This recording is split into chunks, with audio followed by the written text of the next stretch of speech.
Hello, everyone. Welcome to tonight's episode of Amoris. As always, before we begin, we've got a couple quick announcements. First one, Espert's not here. He's not feeling well, but he should probably be back next Monday. Next up, as always, follow us on all the socials. That's Twitter, Twitch, Discord, YouTube, Instagram, and Patreon. Special shout out to the patrons for supporting us the extra mile, as they do. And also, check out Find Out on Sunday and Rhyme on Wednesday, because those two shows are dope as fuck, and you should watch them.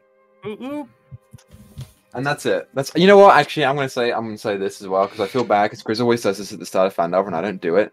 Check out Grizz on Twitch, because he's been playing video games. Like today, he's playing Final Fantasy XIV, and I think Esprit also has a Twitch channel that he streams on sometimes. I think he was streaming today as well. I'm trying to remember what he's been playing. He's playing He Valorant. was also playing Final Fantasy at one point. Right, yep. I think he's been playing Final Fantasy. Tommy Taco's been playing Final Fantasy. Apparently it's a big thing now. He's not in this. We don't reference him. Fuck him. Yeah, bad name. And then check out everyone else on Twitter, because they don't have Twitch channels that they regularly stream on, so everyone else goes on Twitter. Okay, that's it. There's no more announcements. We're ready to get fucking mauled by devils. Everyone ready? No, not anymore. Silence. So previously on Amoris, you guys, the Silver Goats had split the group, leaving Wade and Thyra to talk to their father Tharden, about his involvement with the Scorched King and where he has been throughout the many years that neither of you have seen him. After him divulging much useful information, and you guys getting to know each other a little bit more and perhaps bonding in a weird, familial, long-lost way, he returned you back to Free and the rest of the group, or would be to the rest of the group had Izzy and Lakin had not gone to the Feywild to attempt to take back the two items that were so hinted at by Tiamat, successfully gaining one of them, and Holy Avenger for Isabel, but not getting the other. You guys all met back up in Rakrovi after a little bit of time, and set your sights towards the Echelon to see Madeline, to see if she could help you guys get to Epatlatlan, to take on the Cakery, where you suspected the last final Orb of Kymel may reside. And so you asked for her help, and she accepted, allowing you guys today to gather up your spell components and get yourselves ready before teleporting you from the top of the tower into a brand new and unfamiliar building in the center of the city of Epatlatlan. And that is where we left off. So, as you all gather around the circle, finding the flashing, bright, sort of yellowish grey light that is signature for Madeline's magic, you find yourselves being whisked away and emerging into another chamber, similar-ish stone, perhaps not quite as refined marble, a little bit rough around the edges, but worked in a fairly nice way, and cold but cool. It's a small chamber, circular-ish, and Wade, you get a glimpse down at the teleportation circle as it begins to fade and recede back into low visibility. My extreme intelligence makes it so that I remember it in exact detail. You would have to study it a little ways, but you could, in theory, ask to do that, I'm sure. And as the lights begin to fade down, your eyes lock onto a number of doorways, but one in particular that is now becoming unlocked and pushing itself open. And from behind it, you see a tall, slender elven woman, kind of copper-colored skin, with long, curly brown hair. Refined in features, pretty, but modest about it, wearing these kind of like deep blue-green robes that flow and sort of trail behind her as she walks in. And as she does so, she clocks all of you and says, "Welcome, all. My name is Amra Kielanis. I am the mage who owns this tower. It is a pleasure to see you again, Madeline." And Madeline says, "Right, you two, we shan't be long. Just needed to drop this lot off, and we'll be on our way." She sort of takes a deep nod kind of holding her hands in front of her and seeing the sleeves sort of meet and flow downwards. Right. It is most fine for you to do so. I assume this knocks off one of our favors that I owe? Madeline. Yes, of course. That's fine. Right. Come this way. She sort of turns and holds the door open for you guys to make your way through. Okay. Follow. Follow. As she holds the door open and you guys pass by her and go into the next chamber, which is more so like a corridor that sort of winds around and then off into an area that you can't see.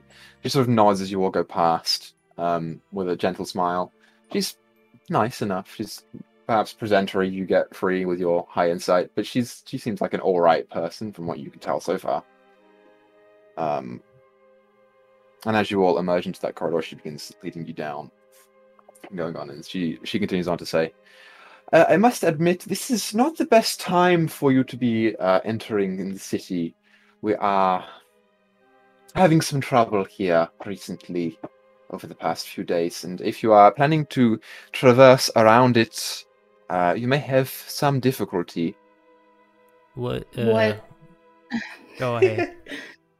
What's the issue? Well, the king has put under a new decree of law and curfew regarding a new faction that has intervened. They now hold quite a significant amount of power. I believe that you will be aware of them. The leader has not made themselves prevalent, but there are a large number of ice elementals now patrolling the streets. Oh, fucking hell. Xanjer and Kaifin. Hey, fuck. Well, I have not seen either of those people, but Lady Kaifin has been long since acquaintances with the king himself, so it would not surprise me if she had a part in this. But I have not seen her or their leader. Just, if you are going to traverse around, do be careful. You should be careful as well. Oh, trust me, my Xanjer does tower. not work alone. I have no need to leave the tower as of this point in time, but if I do so need, I shall heed the warning. Careful's our middle name. All of us. What a strange middle name for you all. Yeah. And she leads you through the tower, coming into a kind of open and wide chamber, crossing through a number of corridors to get there. That itself seats a very large, sort of deep mahogany table with a number of kind of like very intricately and beautifully carved chairs. And as you all emerge there, you watch as she flicks her hand and a number of the chairs just separate outwards from the table. If you are going away, I may offer you some brief comforts beforehand. I'm afraid I don't have much to offer. But I would like to hear of this plan. Madeline has told me that you are hoping to interrupt the cakery. Are you familiar with this place? Or aware of it, I should say? Here in this city, it is a well-kept secret. But for people of high stature, we are aware of its presence, although I personally am not much of a partaker in such morally questionable things. It's not questionable, it's horrific. Right. Insight check. Sure, make an insight check. 14. She's a little hard to read. You don't get the sense that she's really lying about anything so far. She seems to be fairly welcoming and friendly towards you all. I must admit, they don't really affect me too much, so their fate is not of grave importance to me, but they are a scourge on the world at large, so I would not mind if they were to be gone. Alright, Sounds like we're on the same page. fantastic, yeah. Tea? Sure. Yeah, sure, yeah. Right, I'll take some tea. Has some tea. She just looks over to another doorway, and you watch as this like floating tray of teacups and a small kettle just begins going through and plops down on the table. Madeline chimes up and says, "We shan't be staying for too long. If things are the way that you say that they are, then my friends should really get going as soon as possible to, do the things that they're setting out to do." It sort of gives all of you a heavy look. To indicate that, knowing that the forces are here now, time is probably of the essence. But It is your tea, company is Madeline. It would appreciated. be rude not to. Right, Isabel. And she sort of like sidles over to a chair and just sits down in it really heavy. What exactly is the plan anyways? Knock on the front door? I think that's the only entrance I know of. Let me look at my notes here. There's The other one I gotta, saw. there's gotta be some sort of other entrance for like the real high profile kind of clients that don't want nobody knowing. No, they just go down the main hall to the sales room. It's very much set up to have us running around where they couldn't see us unless we needed to be.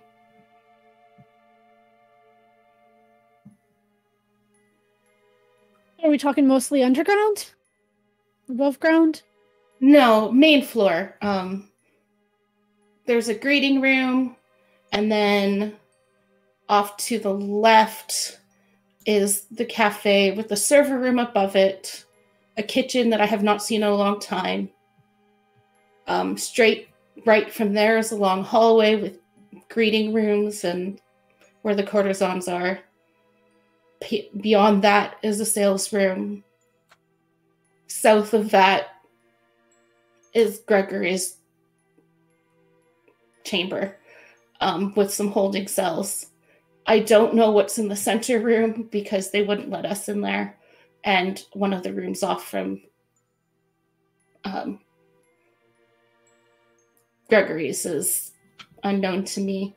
And then in the very back left of the building is where we slept and classrooms in the little bit around there with the common room as well. Well, we could probably pretty easily get in the front door, but I mean, is our plan to go in there and just start swinging swords and throwing spells at anything that appears devilish, or? they'll all be in disguises. I know some of them by name and appearance, but unless I can see the collar or a mark of one, I can't be 100% sure. I don't know if I haven't met some of them before. I never paid, Is there any time during the day that most of them are in the same area? Or are they scattered throughout the day? You said there are classrooms?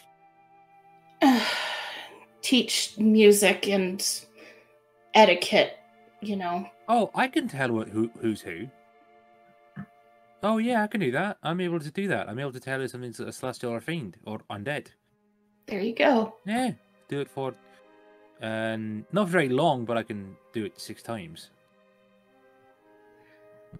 I'm assuming the stairs to the upper floors are in one of the rooms that I don't recall.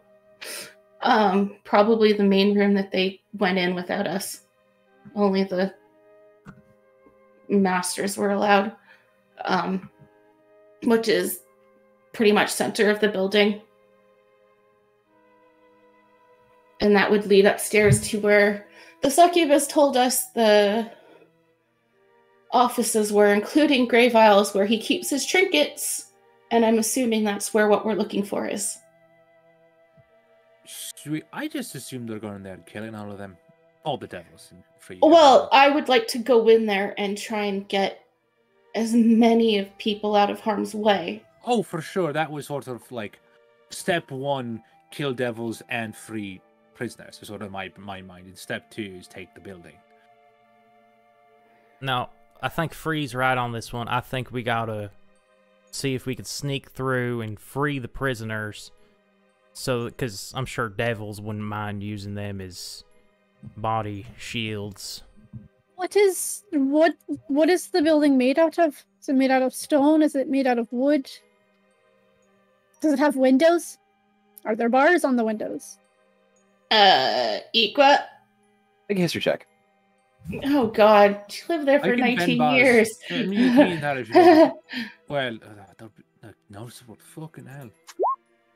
Really? 8. I mean, you spent a long time here. The walls themselves are difficult to really place. You kind of get the sense that they may change depending on the room or whatever, but like the walls are very heavily focused, at least on the inside, on decoration, being nice on the presentary parts, and then on the non-presentary parts being, as grimy as they want. Windows, none of those. Not one. So it's just the door. I mean, So- if And There- depending if there's, I don't know who they replaced Agatha with, but there could be one right in the front entrance. If not, we could get in through to the cafe to where the clientele are and servers. And honestly, the ones that'll be the most receptive to us are the ones that are still wearing collars. Because Right. they're the ones that are still fighting. Here is an option. So I look like a sketchy bitch. Yeah? We all agree? yeah, I act like one too. I don't think they said they knew what you looked like. Agatha didn't seem to. No, she's never seen me before in my life. Here's the thing: I look like a sketchy bitch, and our boy Lakin looks like a sketchy bastard. So we could, me and him, pretend to be there to partake, or me, or him. We're good liars. Go in, sort of get in deeper, cause some shit. We both have holy magic. You come in from the other side. It's not the best plan, but it gets us in the door at least without raising an alarm. I can turn into a spider and find a crack in the wall, or go under Aye. a crack in the door. I don't know if a lot of magic would be a good idea with Well, going off your idea, Izzy, Yeah. what if we have them bring their prisoners to us by posing as a buyer, like maybe for Mr. Gain? No. No? Yeah, I would have to No. put it there. You have to go through the courting rooms area and then into the sales room, which is inside the building. They will not do it anywhere outside where No, I don't. perchance just someone stupid comes in for a cafe and can Right. see it. No, I don't mean outside the building. I mean we go in, we say, "Hey, we're here to buy," and then we want to see your stock. Oh, we want right, to see your and then- stock, and then they bring everybody in, and that way we have all the people in one room that we can to free. Well, that's a good idea, but we'll only have access to the ones that are for sale. Right. Yeah, it won't be everyone. Well, that's definitely a maybe, because if we can't get everyone, if we get some people, I don't know. That's like, if you can't think of anything else, that's an idea. But so we could go in there posing as customers, either for services or to buy. I guess in the front door. If we knew if it was teleport proof or not, I could always dimension door into the back chamber where there wouldn't be any and try and convince the others to bring everyone they could into there and seal them in until I we wonder- cleared out the building. I'm gonna turn to our wizard host. Do you have an object that can disguise our? Oh no, it's bad. Actually, not a bad idea. They probably have things to ward against disguises. I'm pretty sure devils have better sight than we do. Yeah, no, fucking hell. Does any- She did not seem at all phased by the darkness. We could paint free green. Do we have anybody who is good with physical disguises, like, you know, makeup, prosthetics. I'm not the best at it, but I am proficient in disguise kits, and I have one. That's all I'm gonna say. Okay, so you could I attempt have to a disguise disguise one of kit you. too. Yeah, there we but I'm go. not good at it. Just the Who's- bardic jack of all trades. What is the bonus for? What is the thing for disguise kit? What is that? I will make. Deception? It's a specific attribute, isn't it? I don't know. Like, it's one of the main characteristics. So I'll say for disguise kit, we'll make it a dex. Okay, what's your dex free? 2. Fuck, so is mine. But you have better. And you are not touching her right now. We are not disguising anyone until we know what we're doing. I But know, you're proficient, Isabel, so you would add your proficiency to that. Yeah, so I'd have +6. Yeah. So with advantage, maybe if someone helps me, but no, not at this very moment. I'm just like, No. that's an option. I can paint you green or red or blue or some sort of tiefling color because I can't get rid of the horns. Yeah, I'm just gonna wrap myself up as tight as I can because it is cold out there. We are in the north. True. I hope you true. have all your furs ready. I literally radiate heat, and I think Tyler is numb to the cold now. Oh, I meant the southern part of our group here. Oh, right. I can turn into an animal. I can be anybody's pet. That's true. I played I'm so just many concerned- D&D games, I can't remember if it was this game that we stocked up on furs or a different one. I think it was this Uh, one. We did. Is it this one we started in furs? Not furs, but we got fur cloaks. Yeah, we got fur cloaks though. Mhm. Some. Okay, so that'll be okay. You can manage if you don't stay out there for too long, Okay. because this is Ethelatlan in the heart of winter. So you guys are gonna get fucking whammied if you stay out there for too long. Yeah. Once we get in and we actually want to go looking, I can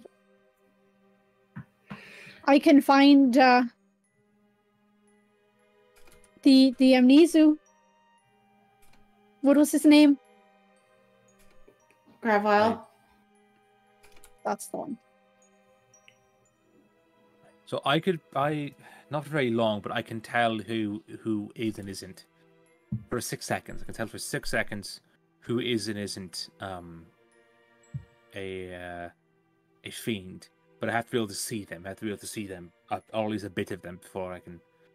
And also, my eyes burst into flames when I do that, so I won't be very sneaky. So we will be able to tell who's who. I'll be able to shout that out. So far we have the plan of trying to be customers. Any other ways to get in? I think the only one she knows is the front entrance. Is that a back entrance? I feel like there should be a back entrance. If there is, they kept it to themselves. Oh, we should have kept that succubus. I wonder if there's like this is probably harder than just walking through the front door, but I do wonder if they have like a gateway from hell directly to there. They're not fans of hell, right? I'd assume not. Like, they don't want to be there. They've like proof their buildings when they're hidden. Yeah, the succubus said that they were exiled or banished or something from hell. Or like They had run away, so they would be in Yeah, trouble if they that's- returned. So I doubt they have a connection to hell. We Hmm. could, I mean, we could. It's definitely not option number one, but we could lead some devils to them.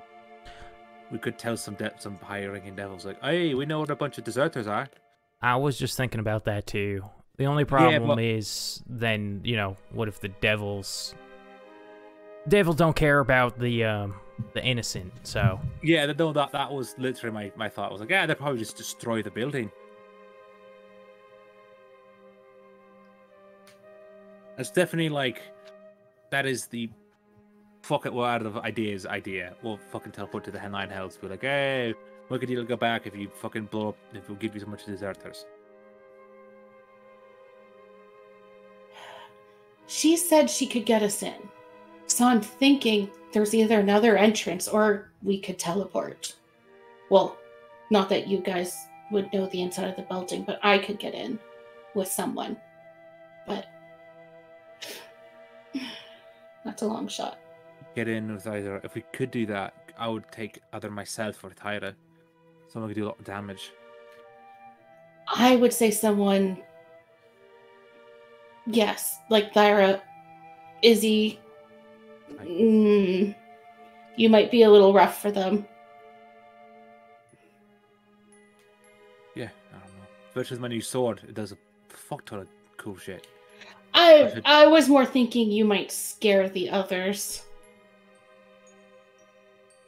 Thyra gives off a kinder aura than you do. Oh, that's yeah. Well, if you want to kill devils, I mean, either one. I meant if we were going in to talk to not devils, yeah. Oh right, yeah. Well, I'm more thinking. I assumed a lot of scared people, they like to, pet cute little animals. When you can turn into one, kind of helps. And she's a very large, imposing woman who a former slave trusts. It gives the sense of safety. More so than the tiny one who gives off heat and reminds them of their masters. Not that I knew what they were, but... Not totally fair. I don't remind you of devils. I remind you of a... Did I remind you of devil? You have crazy bat-like wings. What do you think? Fuck. Alright. What do you think your aesthetic reminds me of, Izzy? I would assume, like, a fucking, like, dashing conman sort of, like, scoundrel sort of thing, but it's a little more sinister than that. Chaos has a lot of fire. Chaos is his own thing. Chaos is not... He's involved with me, but he's his own thing. He's his own vibe. I'm allowed a different vibe than my brother. So, going off this plan, do you think that someone... Is there going to be any locks you're going to have to pick or anything? Because it might be best if you brought a Lakey in. That's true as well. No. All the back halls were open for us to go through. We had a common area in our rooms, so... Okay. Utterly safe to say that if there is a locked door, there at least isn't a slave behind it? Likely. Because, well... There's ways to let the outside know the rooms are busy. Without locking them. Okay, so you and Thyra dimension door in, if that works. Right. If not, we're going to get a little bit hurt. Because it's going to repulse us. Which might alert them, which is why I don't know, and this could be a very bad idea. Say we did try this plan. We should probably give you both a couple-minute head start, and then me and Izzy and Lakey make a distraction outside, see if they... Well, actually, also keep in mind, if you're outside, you got the ice elementals and Kaifine to try and stay away from. Yeah, this is not just... No, this could work, because the three of you wouldn't be recognizable. If I took Thyra in through the back, you would be able to go into the cafe and even just sit around and see if the slaves are retreating into the back rooms. And when they do, you know our plan is working. If they're not, then they might tell on us and then we're screwed. But I can dimension door us back out. As well. The cafe, is it a place, like, do people just go there to purchase? Yes, it's literally their cover. So it can be seen as very innocent. Would it be so? It wouldn't be strange if I say we took a couple more days and were a bit more subtle about it and sort of ingratiated ourselves into the community, go there often, sit around, get known, so people don't suspect us, and so when we do fuck shit up, they're not expecting from the front. And how long before Kaifine's elementals accidentally stumble into the cakery and find the orb first? Yeah. Yeah, I don't know. Yeah, We're I don't ahead of think- them right I'm now. We not can't saying- risk this. All right, yeah. Yeah, I don't think we have time on our side.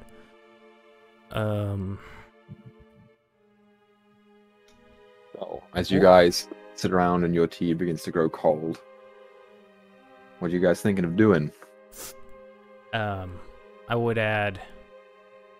Now, you would know the mindset better of folk like this in this predicament. Would they be willing to just run? It sounds like they're not even. It's just the callers that keep them there. All right. So, those who are bought and brought in are signed on their contract for whatever reason. Whether they sold themselves, they were sold in, they were captured, I don't know. And you know that you belong to them. And Gregory, the Baylor, that was what it's called? Yeah. Made sure that anytime you were out of line, you were reminded of it. He tortured everyone from child to adult until they broke. So, wait. You So- remember? Oh, sorry. Go on. Those with collars are the newest and may be amenable. But they know that just around the corner there's a room where they're going to go, and Here's an option. So,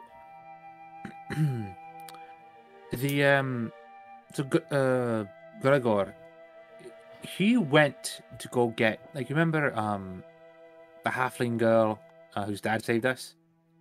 you mean Bylock? Bylock? That was her name? Her name was, you're thinking of the dwarven woman, right? Yeah, the Dwarven woman. Her yeah, halfling Dwarven. boyfriend is in the cakery right now, as far as we know. Well, because Gregor went to go see him to sign the contract. Could we lure Gregor out of the cakery and then capture and kill him? I like I'm that. sure I could convince him to meet me very easily. That's an option. We could get him, kill him. That's a big power player in their organization removed. But last time they sent someone to see me, Agatha didn't go back. Well, what I'm saying is that could we pretend to be sending one of ourselves and do it? Possibly. I mean, this is a good idea because if we take out Gregory, then the women there and the people there will be more willing to leave, knowing that there's not a threat looming. So The major torturer. Is he sort of in charge, or is he just sort of? No, he was the punishment. All right, so he was their sense of fear. All right, so he's the arm. All right, so that's big. If we take out him, We'd That's a have to lot. find a place so we could take him out quietly and not. yeah, that's another thing. But it's an option. We could try to lure them out. Is there any way to test if you can teleport in without actually teleporting somebody in? Not that I know of. I turn to our wizard host. Oh, I have never been to the building or inside of it myself. Do you know some way to test whether or not you teleport in? Besides teleporting in? Well, you've just said the method that I would employ.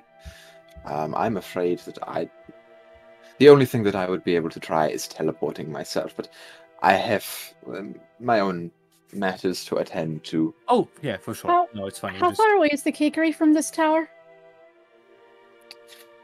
But it depends on how you travel. If you are walking, I would say about 25 minutes. It's closer to sort of the eastern side. Is it? Are we within 1,000 feet of the cakery right now? is what I'm asking specifically.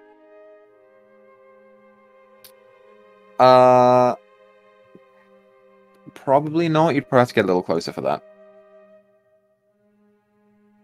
A smidge closer. But of course, if you are going to go there, you will need to be, I assume, stealthy, so as not to be alerted of your presence. Yeah, I can cast Pass Without a Trace, so that we can be a little stealthier. Sounds like you have a plan.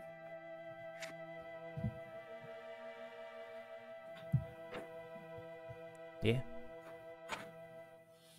It's about this time that Madeline begins to get up, and she says, "Well, it's been lovely. I do have to get back because there are important things that we need to do, concerning our main foe. I trust in you to complete your mission and come back straight to me. And see if you can't. Keep safe. Amra, it's been lovely. I'll be seeing you later." And she just sort of nods and smiles. Right, and she begins walking off back to the teleportation circle to cast her own and go back to the echelon. Is there a place that we could lure Gregor away from the cakery? I don't know the area. I wasn't born here. I was born to the south, and then I was locked away for 19 years. So I don't know. I haven't roamed the city since I was a child. So it sounds like our... My concern is the elementals. Like, we have to leave the city. But to get far enough away, like if we're too close to the city, he might just be like, "Oh, come to the location." What if...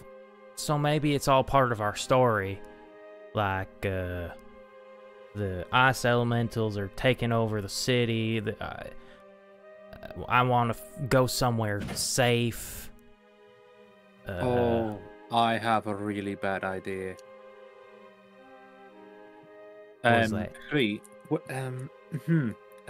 So, what would be a reason that we don't want to enter the city? Want to, say, hide from the guard or do something illegal, right? The guards here don't give a damn. Well... No, they don't. Trust me. This is one of the worst cities. Oh, I absolutely believe you, but someone not from here might not know that. And let's say they heard about a certain escaped member of the cakery, or prisoner of the cakery, and they want to return them for a cash reward, but they don't trust, they feel skittish about going into the city. He might fall for it. Yeah, so I could say that I found free. I'm going to meet outside the city, so it's safe. So I feel weird about the guards, and I don't trust them. Then he come out, and then we could jump him and kick the shit out of him and capture and/or kill him. Will they bring backup if they think we have Frey? After what happened with Agatha, I would. Yeah. We may be facing... I mean, because she brought backup, but they weren't very helpful, were they? Or we could try the same plan, but just say, "Oh, this person, like, I want to do this, but I don't feel like... I feel weird about entering the city and making the contract."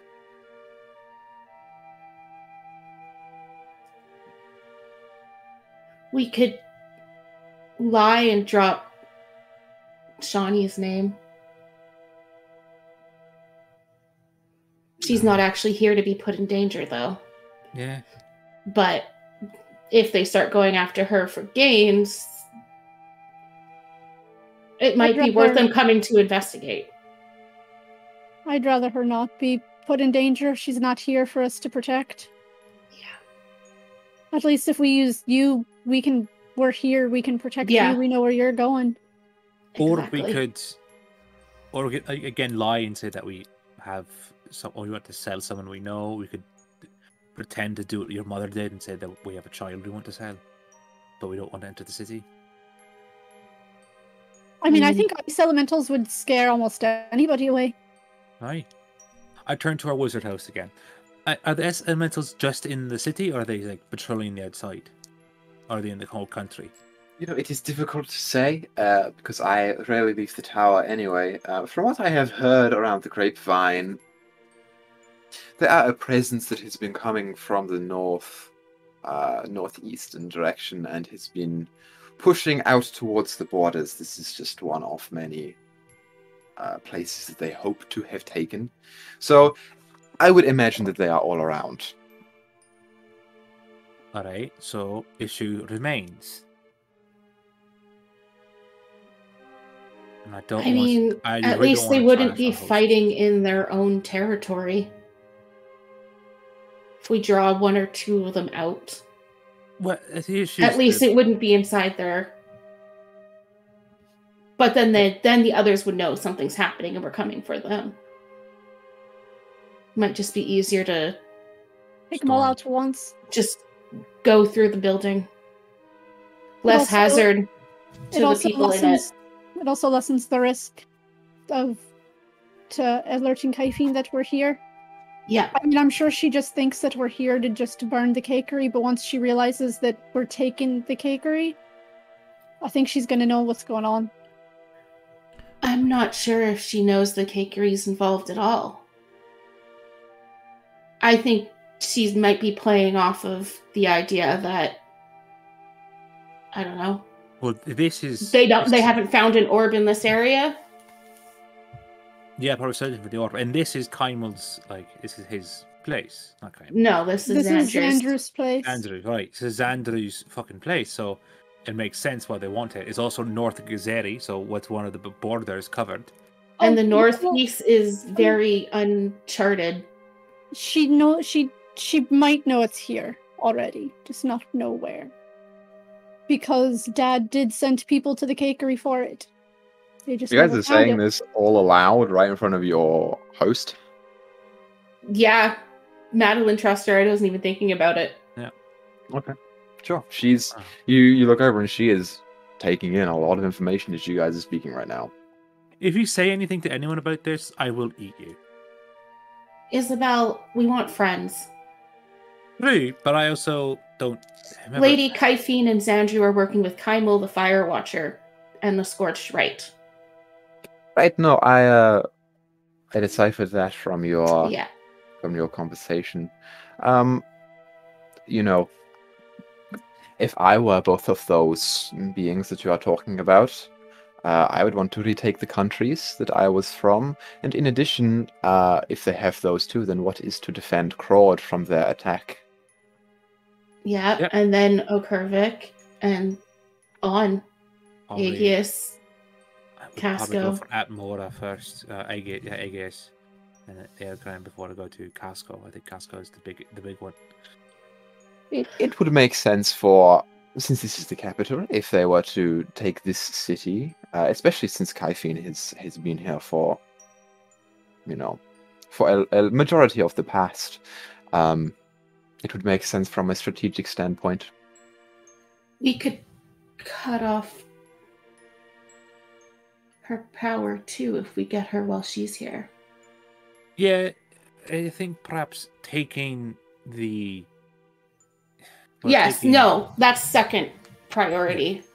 Yeah. But if we take the cakery, we can message our friends.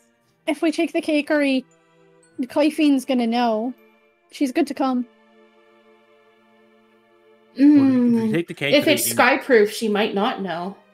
And if we don't if we go with the idea of just locking the slaves in the back room for the moment, we can release them carefully and not be as noticed. We can take the orb, get it secret. Or even teleport them out if it's not teleport proof. Can send them to a different city, different area for safekeeping. Yeah, probably not a smart idea. Send them out into the snowy wilds with...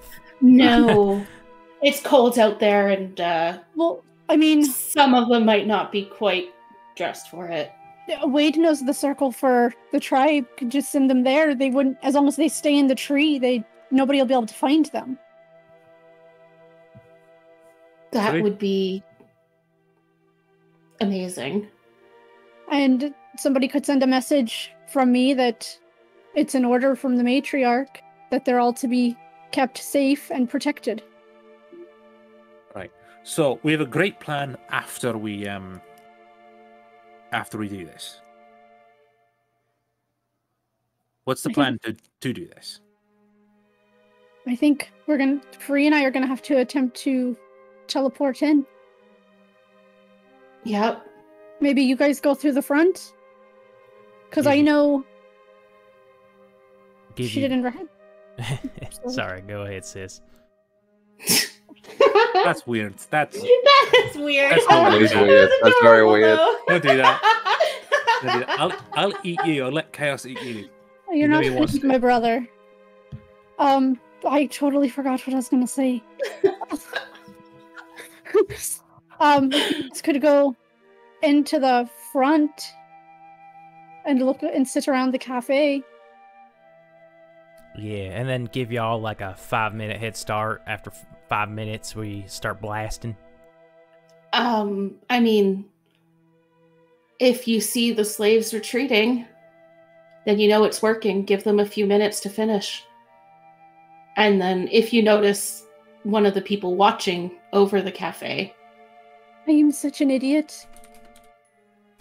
I know how to What? find the contracts. Once we're in, I know what they look like. As long as they're within 1,000 feet of me, I know where they I learned that spell too for that exact reason.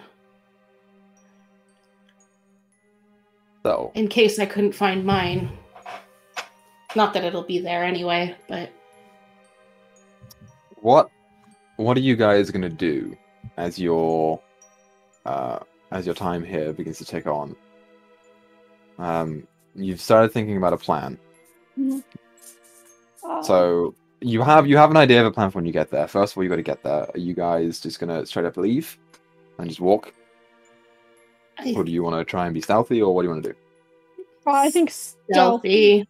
And I will cast Pass Without a Trace for as long as we're together to try and help with the stealthiness. Okay. So you got your plans.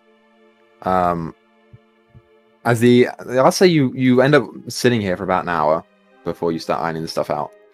And as you do so, what would you like to do? Guess we sneak over? Try this? Yeah, if there's anything else that you want to do here in the tower or speak to her about, now's your time. How Otherwise, you can. How- Oh yeah. far are we exactly? Like, how long of a walk would it be? to So get it was there? about a 25-minute walk. Oh, that's not bad. Yeah, she didn't point out directions to you or anything, but she gave you a general idea of where it is. What time is curfew? Currently, it's about 10 at night. So would the cakery be forced to shut down then too? Because their clients couldn't come and go. Well, if you are invested in such questionable things, laws don't really matter to you. Okay. Hey, So but if- maybe quieter. But to be fair, a person not interested in laws is still going to get their fucking teeth kicked in by an ice elemental if it's still kept to them after curfew. Again, if it could be teleported into, they could be doing that. I don't have purview to everything in there. Yeah, I don't... How far So, away do we need to be for you to get in? For you to 500 feet. what time is it currently? It's about. So you're ticking on a little bit because you spent most of the day in Recrovy. I'll say you're looking at probably 5 in the afternoon, 6 in the afternoon, looking around there. We have plenty of time. Pull up your hoods, keep your heads down, avoid any ice elementals, which I'm sure won't be too strained if people are, as an occupying force here, so I'm sure people aren't too happy about it and probably avoiding them. Amra, what would be a good kind of animal to be around here? What's a nice a large pet for these Mm. parts. Most people don't have pets here. I would say a large dog, perhaps. If you would venture into wolf territory, you might get a few strange looks. Either that or perhaps a stray cat. I can keep a cat in my coat, so you won't be cold. Hey, if you're going that route, you may as well go for a rat. There are plenty of those. Easy to hide. Easy to get around a building if you need to. That too. I'm just big and green in a probably very white place. Full of snow. I get it, yeah. Mm-hmm. I'm afraid I will have to get back to my work soon, and thus will not be able to entertain you for much longer. So if there are any other questions that you have, please do let me know. Thank you I'm- again. Of course. I'm gonna go up to Wade and go and elbow him and go teleportation circle. Before we go, we had such a splendid time here. It was just lovely to meet your acquaintance. See her eyebrows slowly begin to rise up. We were wondering, we don't have easy, quick access to this part of the globe. And I happen to be able to use teleportation circles. Would there be any chance we could just maybe study yours? Well, that depends on what you have to offer me. Oh boy, lifetime of friendship. That, people tell me all the time, Wade, you're so funny. You're such a hoot. I would love to spend more time with you. But if that's not enough, I got 100 gold in it for you. What kind of studying do you do there? I like to tinker in magical objects, items and artifacts of history. There are many on you that are very interesting. His robes are of a rare variety, for example. Unfortunately, to be able to do this, we need our items. Of course, and that is most fine. But I am afraid if you have nothing to pique my interest, then our relationship shall have to build from here. And then perhaps I will allow you access. All right, that's fair. I take out my pickaxe and be like, this is magical. It's strange and unique. And See, I kind of look at it for a second and wave her hand in the air, and her eyes flash in this kind of yellowish energy. I shall pass on that. yeah, it's fair. It's the only magical thing I'm willing to give up. It was my dad's. He was a prick. Yeah, that's. I'm sorry for that. Don't apologize. He's still alive. He's just also a prick. You shouldn't say that about someone who's mentally ill. I mean, he did abandon me as a child and left me to beg on the streets for 20 years.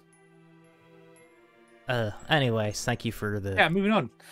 the tea. It was lovely. Yeah, of course, my pleasure. Please, I will escort you out. And you see that kind of like greedy side of her recede and come back to the presentry side. Wizards, man. Wizards. That's They'll why I'm like a that. sorcerer. Yeah. He's just like pulling up like her too close because she also has like the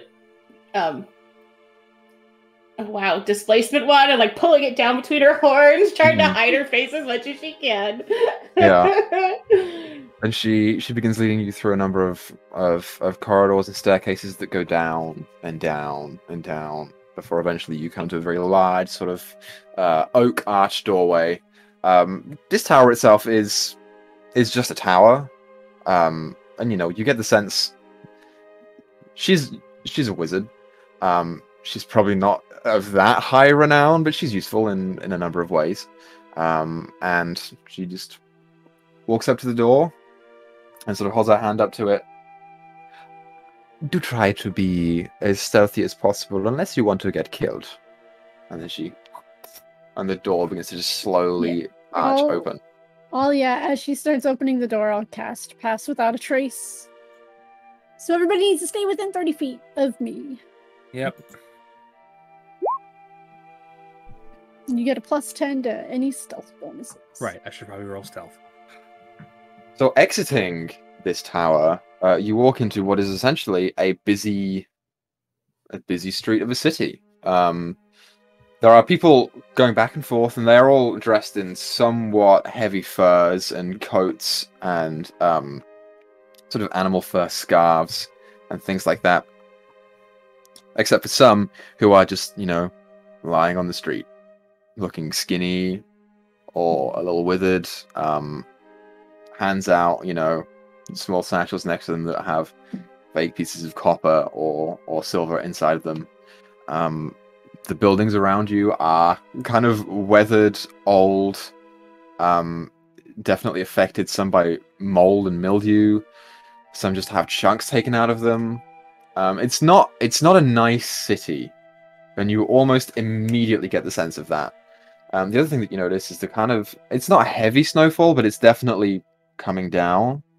And the roads themselves have kind of a relative layer of snow, maybe about half an inch, that some people are leaving some footprints in, but with the traffic that's coming through there, they're difficult to make out exactly what they are. It's kind of a shock. Izzy, even for you, it's kind of worse than the worst parts of Earnroot that you grew up in. So it's not a place that you would really, want to raise your kids in or something. At least not this part of town. Before Amra closes the door, what direction? Right. And she points out of the doorway, off to a general direction. Somewhere. It's off down the street somewhere, but it's hard to make out exactly where she's talking about. Well, at least you have a direction to start.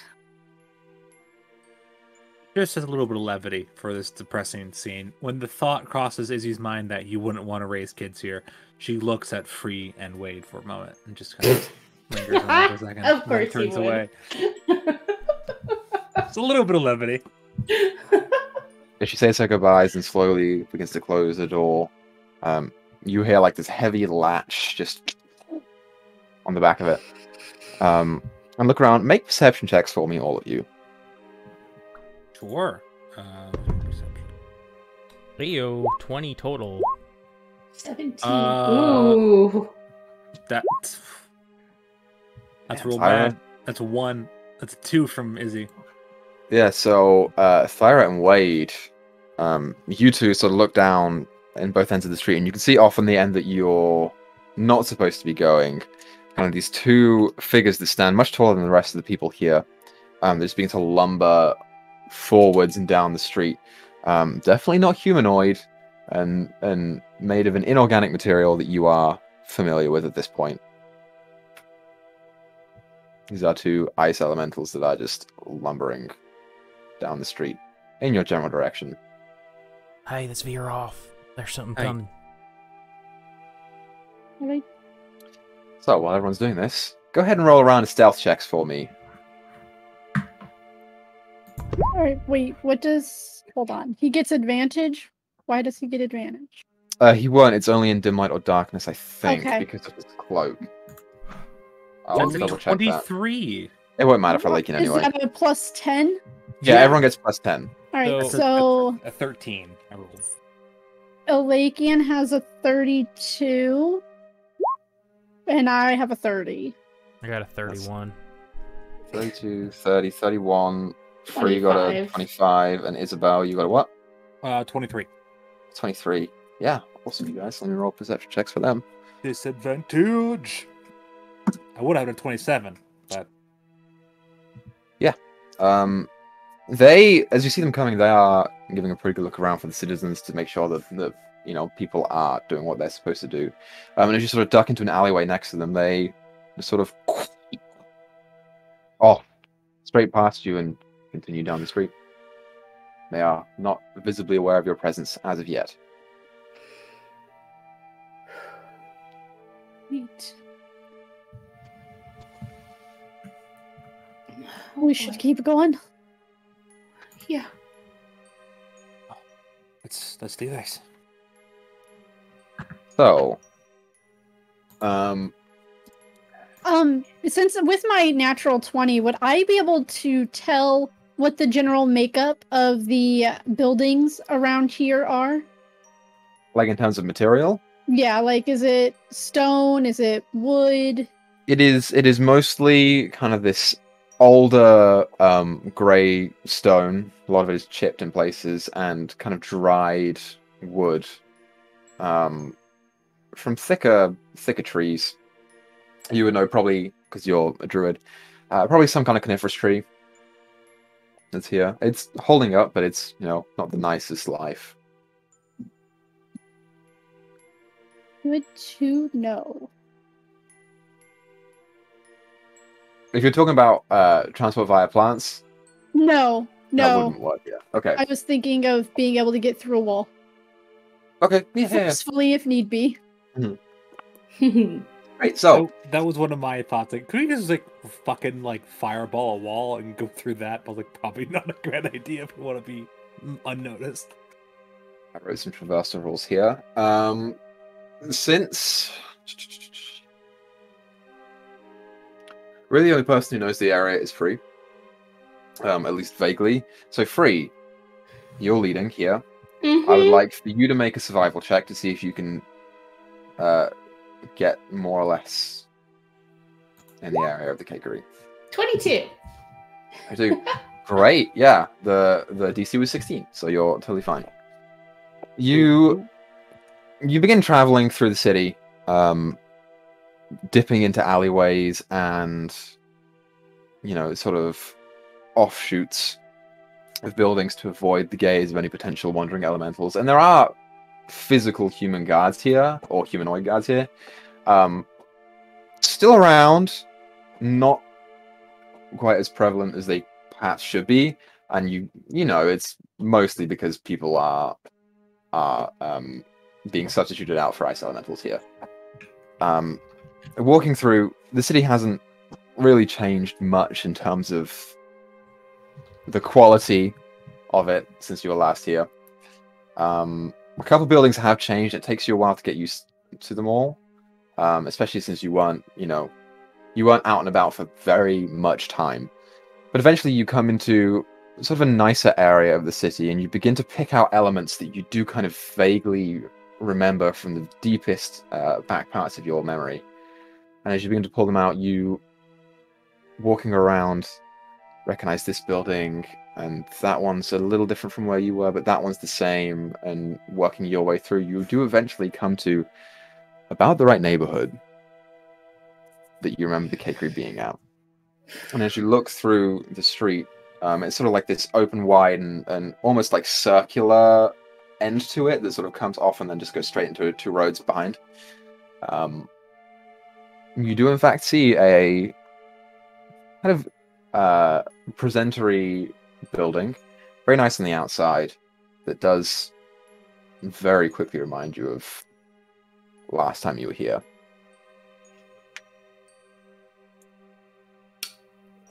There it is. She points it out. Wade'll grab your hand.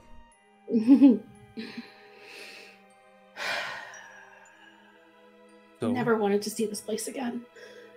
Here I am. So They you sh- teleport in, and then we go into the front door, and If it works, yep. all right, we'll give you a second to try, and then we'll head in afterwards. Yeah, I mean, I'll message you if it doesn't. Right. Good luck and be strong for the others. Yep. Okay.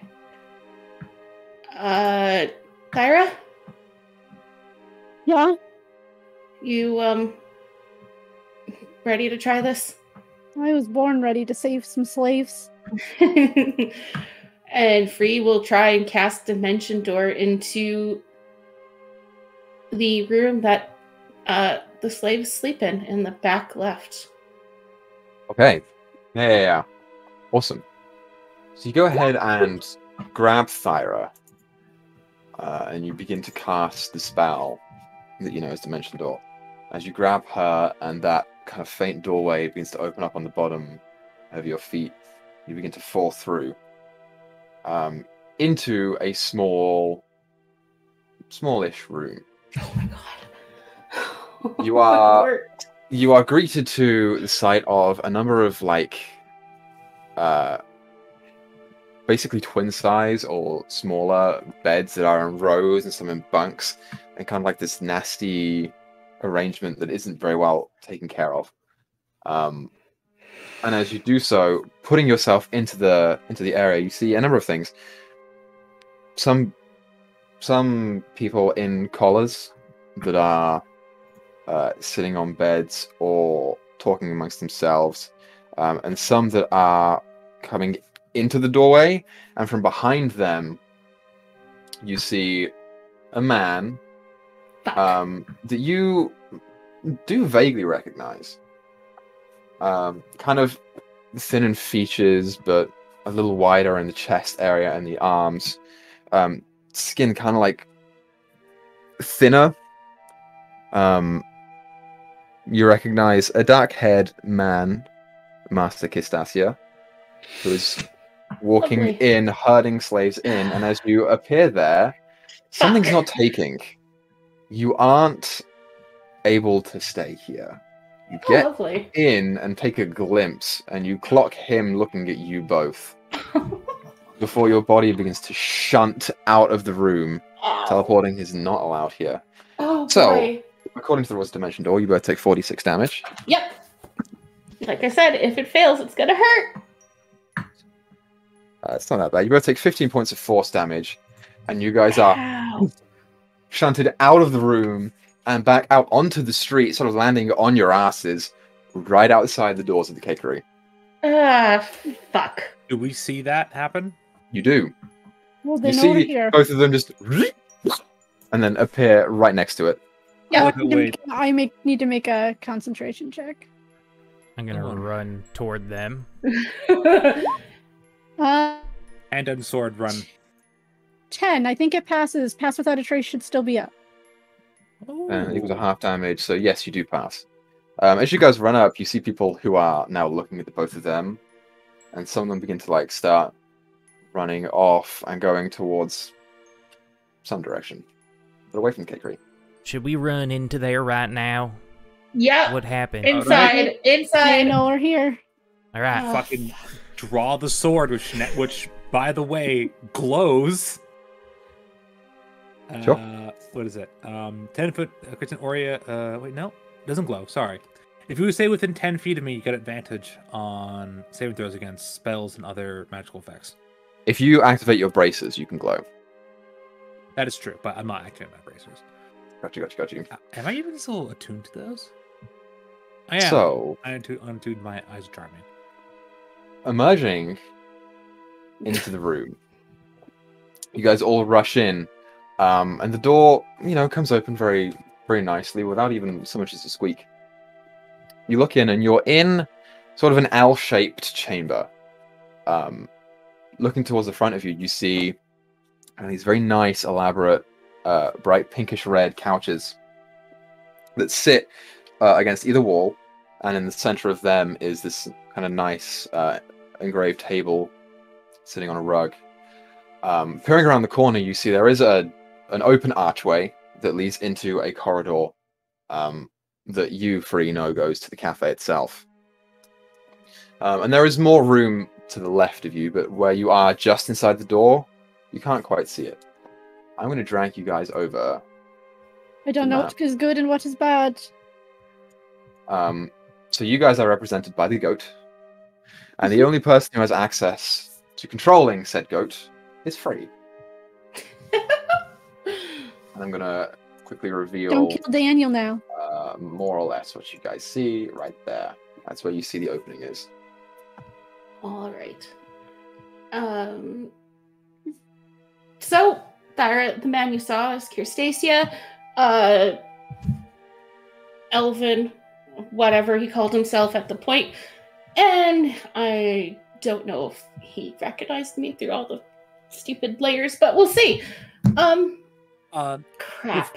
Before we continue, Izzy's going to prepare an action. If there's a large group of people, she's going to use Divine Sight.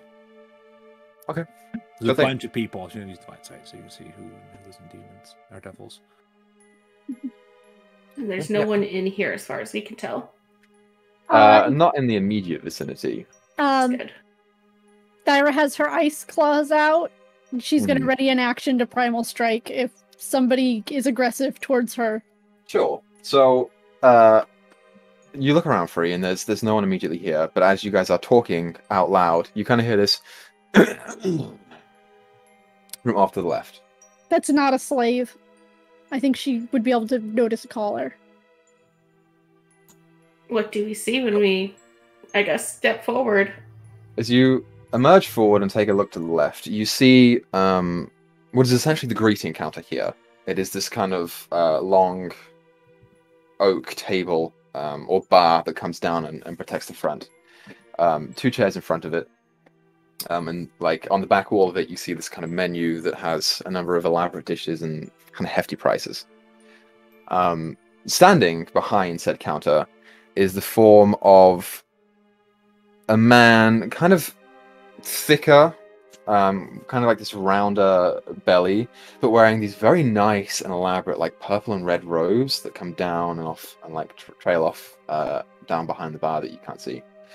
Sort of mostly bald on the top of the head, very, very thin, like little bits of wispy hair on top that you can just about make out, and this kind of long mustache that almost trails beyond but doesn't quite get there. Go ahead and just make a history check for me to see if you recognize the guy. 11. Yeah, you haven't had much exposure to this man, but you know almost instinctively who this is. This is Master Greyvile, standing behind the desk, just waiting for you. Oh boy, she's just gonna look at him and be like, Greyvile, right off the bat, guys. Nice, I just broke. You watch as he sees you begin to come around, and there's like this. He's sort of standing upright and holding like the front of a coat or a waistcoat in front of him. And as you come around, the expression kind of morphs into this large, wide grin. Appearing, you come and says, "Mistress Scarlet, it's very nice to see you. Ugh. Not often I you just get got. return customers here, that's for sure. Oh, and you must be the goats. Pleasure." Free, you hear in your head, do we stab him? Yes, please. I'm going to run up and stab the fucking guy. Okay, you just run up, and as you do so, he just watches you come. Make an attack roll. Oh, God. I hate this. Fuck, sorry, my thing is clicked on the wrong thing. I opened up Where is... Okay. To hit. That is a 19 to hit. 19. Yeah, you pull around the sword and you go and try and make a big swing, and as you do so, it goes straight through, and he's just unfazed. Oh, he's fucking It's illusion. an illusion.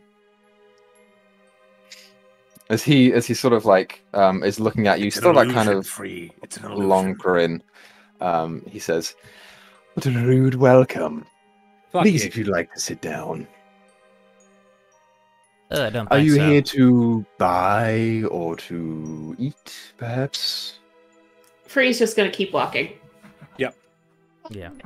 Can Okay. we discern that? I mean, I know that whoever's in that room is aware of our presence, but in the greeting room, do people know that we're there?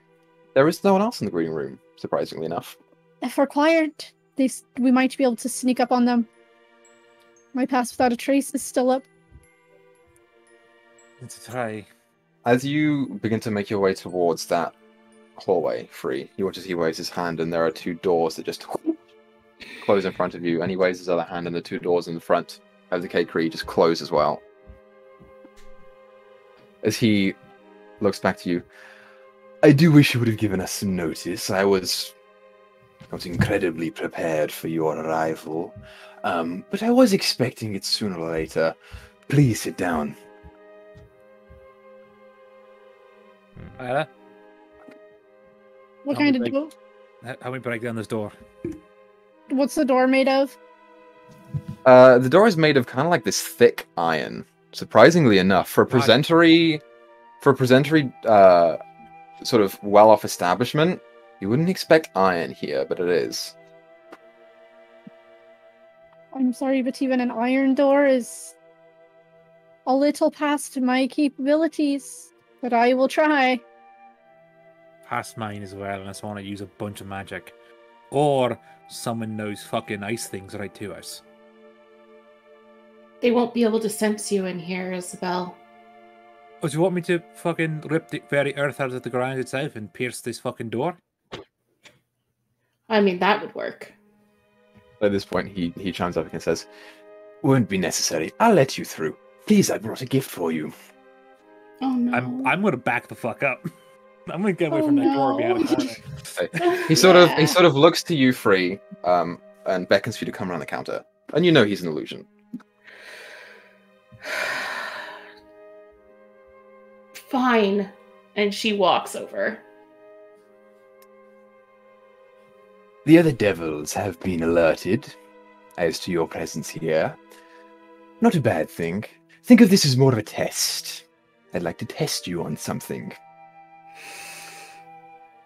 As he sort of beckons under the counter, and you see there is this thick kind of chest about that wide and about that tall sitting under there. Open it. She's going to, I guess, look to see if it looks like it's trapped or not. She wouldn't be able to really tell. Make an investigation check. I'm scared of this thing. 23. 23. You give it a look over. You're not really proficient in inspecting for traps or anything. You feel around the outside. It's a wooden box. You sort of lift up the lid a little bit. It doesn't appear to be trapped necessarily. All right. She opens it. You open it up, and there is immediately this kind of like very strong smell that comes out of it. Kind of this pungent odor that is really just displeasant for you to smell straight off the bat. You look in, and there is kind of like this red and black like glob in there. And you look a little closer, and the black appears to be some kind of hair. Oh And god. the red appears No. to be some kind of skin. No.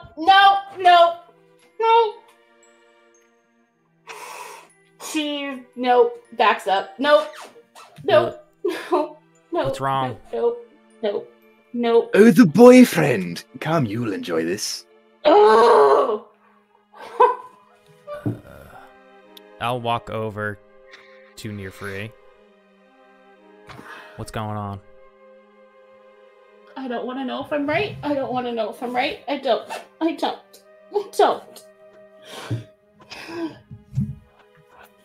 I'm not looking. Nope. Do you want me to look for you? What do you think it is?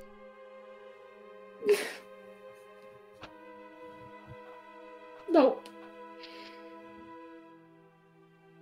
She's walking away from that box. Nope. I'm going to go over. We're not Oh, here to God. play your games. Oh no, you will. Because you want to take down the Kekri and you'll get your chance. Just follow along. Is the thing in the box ahead? Do you pull it out? Sure, fuck it. As he's fucking desensitized to a lot of gore, so You grab it, and it is a head. Yep. For all intents and purposes, you pick it up and you pull it out, and there is this kind of faint little speck of red just down into the ground. Not only is it a head, it's a head that you recognize. Gains? As you pull it out, it is the long, dark, black hair and red skin of one Mr. Gustin Gain. Told you he was dead. Dying shame, too. You see, part of owning a slave here is that when they go missing, you are to report it to us so that we can take care of the problem. And for some reason, he refused. Fled to the Aecrin coast to be with his winery, and we found him there. Irony being, of course, that if you would have sent him to jail, it would have been a lot harder for us to get to him. You know, it's funny. Ever the businessman, terrible at making deals. Yeah, he's not the smartest person. Izzy, give me the head. I have no respect for this man. I throw the head to fucking Thyra. I have to make a check to catch this damn thing. No, you just catch it. It's fine. I'm gonna put it back in the chest, close the box, and I'm gonna put it in my backpack. Okay. We'll deal with He, him later. He continues. You'll need him later. Here's the deal. This is the game. You are to traverse through the cakery and find each of my masters. Each one holds a piece of Mr. Gain. What the fuck? I don't need any more of him. You will if you want to find me. Would you like to hear the game? No, Did someone have a particularly- quill? I wouldn't want to repeat myself twice. Even if we wrote it down, you'd still have to repeat yourself. Well, then you best listen up. And he sort of like straightens himself up and begins to soothe his throat a little bit and gives a cough to clear his throat. Or growls. It didn't pick up. It didn't pick up on my microphone. He goes on to say, a touch of death to accompany his most delicious wine. The coward tried to flee his chainer, and there he left his spine. Feet in the doors of infernal relaxation and song, and a hand in jewelry for those short and long. Craft this skeleton key. Find what was written for his Shani, and you shall gain access to me. Eric growls louder at that name. Do you like it? I didn't have much time to prepare. I fucking hate riddles. I'm gonna swing the sword at him again. Just goes straight through. That's fine. It was more for her. Oh, and I will say this. Baker Gregory, the Baylor, is not currently here. One of the strongest of us. He's on his way, which means that you are on a time limit. Defeat all of our devils, and he'll back off. Do so in the necessary time, that is. If you don't, you'll be fighting him as well. Now please, I'll be with you the whole way. And he waves his hand and the two iron doors just... How much time did he say? He didn't. He just said there was a limited time. Frey, where would he be hiding? A sauna? A spa? Uh, What's the hottest place here? The very end of this little fucking game. Upstairs, I'm assuming, in his office. You heard him. We don't have time. Let's go.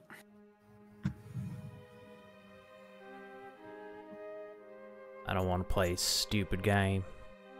I don't think we have a choice, White. So, free. Let me go ahead and reveal some of this area for you guys. You can start going down the corridor as the iron doors open, and you hear, as you go, you hear him say, "This would be fun." And We as can you- still do it quietly if we want. I'm going to eat you. I hope you understand that. as you keep going, I want to you hear constantly him. be checking for traps, says Alakian. That's my Yes. new Alakian voice. Okay, That was yeah. a terrible impression. Whoever is rolling for Laking, you can go ahead and roll for investigation check for that. It sounded like you're making Yeah, an I know. equal voice. I'm going to go ahead and check for traps. It's beautiful, Grizz. I love it. Sorry, I'm seeing what other things he has that he might do. Alright, check for traps. Investigation. I'll give us all assist him. 21. My rule. Well, then 21. Sounds good. Yeah, Alika goes ahead. No discernible traps in this hallway. But as you go, you begin to hear the sounds of voices, of commotion, coming from the next room over. Free, you know exactly where this is. This is the actual cafe. Yeah, and I'll just reveal it all for you all. Notably enough, it's full of people right now. Yep. There is no lull here in the commotion. And as you walk inwards, you see a number of tables on kind of like this nice deep crimson carpet. The walls themselves are lit with kind of like these torches that just hang out of there, and they too have this beautiful red like base with a gold trim above it, that sort of sit behind a number of thick, very dark crimson drapes that come over the wall but don't have windows behind them, curiously enough. As you come in, you see people sitting around, and there are a number of other people, some with thick scarves on, that are walking around holding trays and sort of darting around tables. This is the cafe. I am going to use Divine Sense. Okay, you go ahead and use Divine Sense. Yeah, so everyone within 60 feet that's not behind full cover, I How do you can know- tell if they're celestial fiend or undead. How do you know this place? You know these people? What are this place or these things where the spine might be? Touch of death and wine sounds like the kitchen. That's a very scary kitchen. Well, where Run else do by- you keep your wine but It's wine staffed cellar? by slaves and run by devils. It's going to be a shitty kitchen. Isabel, as you cast Divine Sense. Yeah. Nothing sparks your vision at this point in time. But you do hear a voice come over your shoulder again, a familiar voice that says, "I didn't have time to evacuate the premises. Please sit down, a waitress will be with you shortly." I'm looking free. Which way to the kitchen? Or do we stay here? I don't know. I don't want to chance anyone getting hurt. We could make a scene. The kitchen is the back door. Well, it leads to the server room and then the kitchen, I believe. Do you want to power through and go there, or do you want to wait, like you said? Is there anything dangerous in this room that we know of? Not that I see. No devils either. Are Well, then they're these probably these slaves? The ones These are- serving. These are patrons. The rest are just people. Is Well- he's going to be very angry and sit at that empty table in the middle? Okay. Yeah, you sit down at the middle table. And anyone else wants to go there, you can also do Are- so. There's... Sorry, go ahead, bro. Aren't we? Don't fucking Aren't do that. we here to save them? Shouldn't we do something? Our plan has changed, Wade. I don't know what happens if we break from his game. What happens if I we don't- follow the game? I mean, you really think this guy's gonna let us kill him if we play? No, he's just making us weaker before we get to him. I don't see any other choice. There's so many lives at stake here. Well, we don't even know if the people in here can even get out. The door was locked behind us. So you Everyone think we sit- have no everyone choice? Sit But- down. Play. Everyone just sit down for now. We don't I have don't- time to sit down. I think we have to. I think it's part of the game. Or it's a diversion. Or You it's ever heard of diversion. a red herring? He Sure. wants us to waste time, so we have to fight this. Well, we're doing it right now. So we Regard. can sit down or Then go let's to that just door. Walk towards the kitchen and see what All he right, says. let's do that. I stand up. Fall off. You begin walking, and he you see him. I'm gonna drop him just as his regular amnesia token, because you know that's what he is. I'll put him right there. You see him standing there, and he just watches and smiles as you go. Okay. He's not stopping us. He said to find the key. Let's go find it. You go ahead and walk up to the door, and you try the door, and it's locked. Fuck. Fine. Is it She another storms iron over door? to the empty Is it? seat and just sits down. Does the door seem magically sealed, or Yeah, Make I'm sure Lakian would check. Make an Arcana check. Have a Lakian roll as well. I like you can make 19. an Arcana investigation. 19. yeah? I think it's the same either way. Yeah. Like you got 19 as well. Yeah, you both get the sense this is magically locked. A little out of a Lakian's forte. Do I get a sense of how powerful this magic is on this door? It's difficult to say because you're not particularly attuned to specific warding magic. You get the sense it's decently strong. Okay. I'm gonna cast a level 4 Dispel Magic on the door. Okay. I think I want to do this. I was standing like right in the middle, probably by like this table, just looking back and forth between free and wait, and free and wait. Okay, wait. Go ahead and roll for it. What do you want me to roll? Like a magic attack kind of roll, or? This is, I believe it's a d20 plus your ability, spellcasting ability modifier. So charisma check, it would be. I believe that's Yeah. what Yeah, dispel yeah, magic yeah. means. I think it's spell 22. building. 22. Yeah, that's good. You go ahead and walk over to it and hold your hand out and begin to unravel the pieces that make up this arcane lock. And as you find them and begin to tug on them, you find some tension there before you snap them, and the door begins to open a little bit. All the patrons immediately inside just turn and look at you. As Greyval begins walking around and sort of stands behind you. A good idea. I'm afraid a waste, because if you look closely, and he points dead ahead through the doorway, that you can see. This is not me being a dick, this is actually how it was. Sure. There is another door.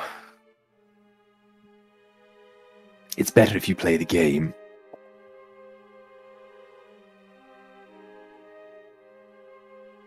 I'm gonna walk up to the other door.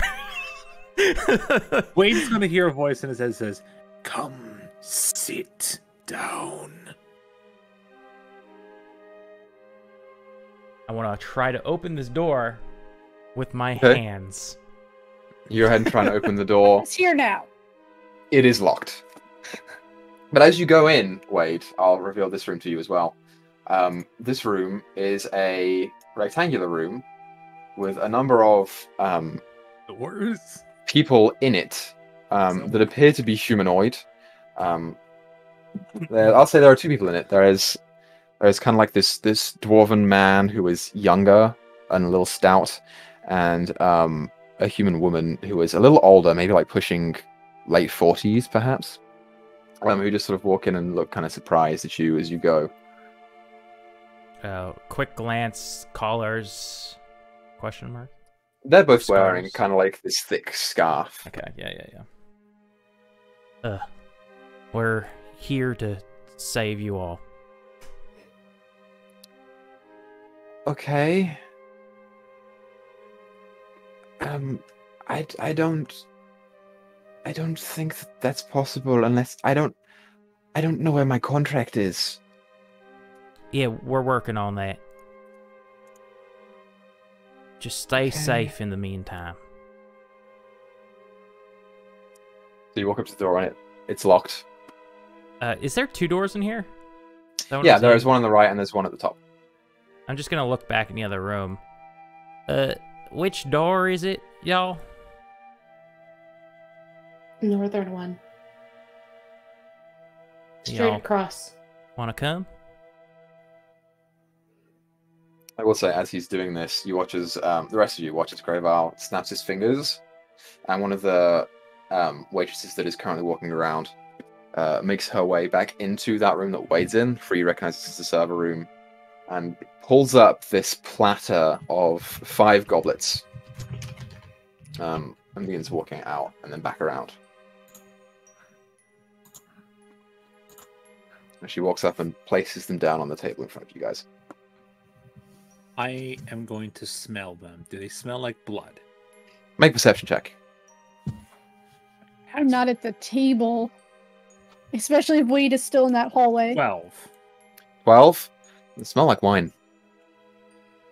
You pick one up and it smells I very much know. like wine. I don't trust this.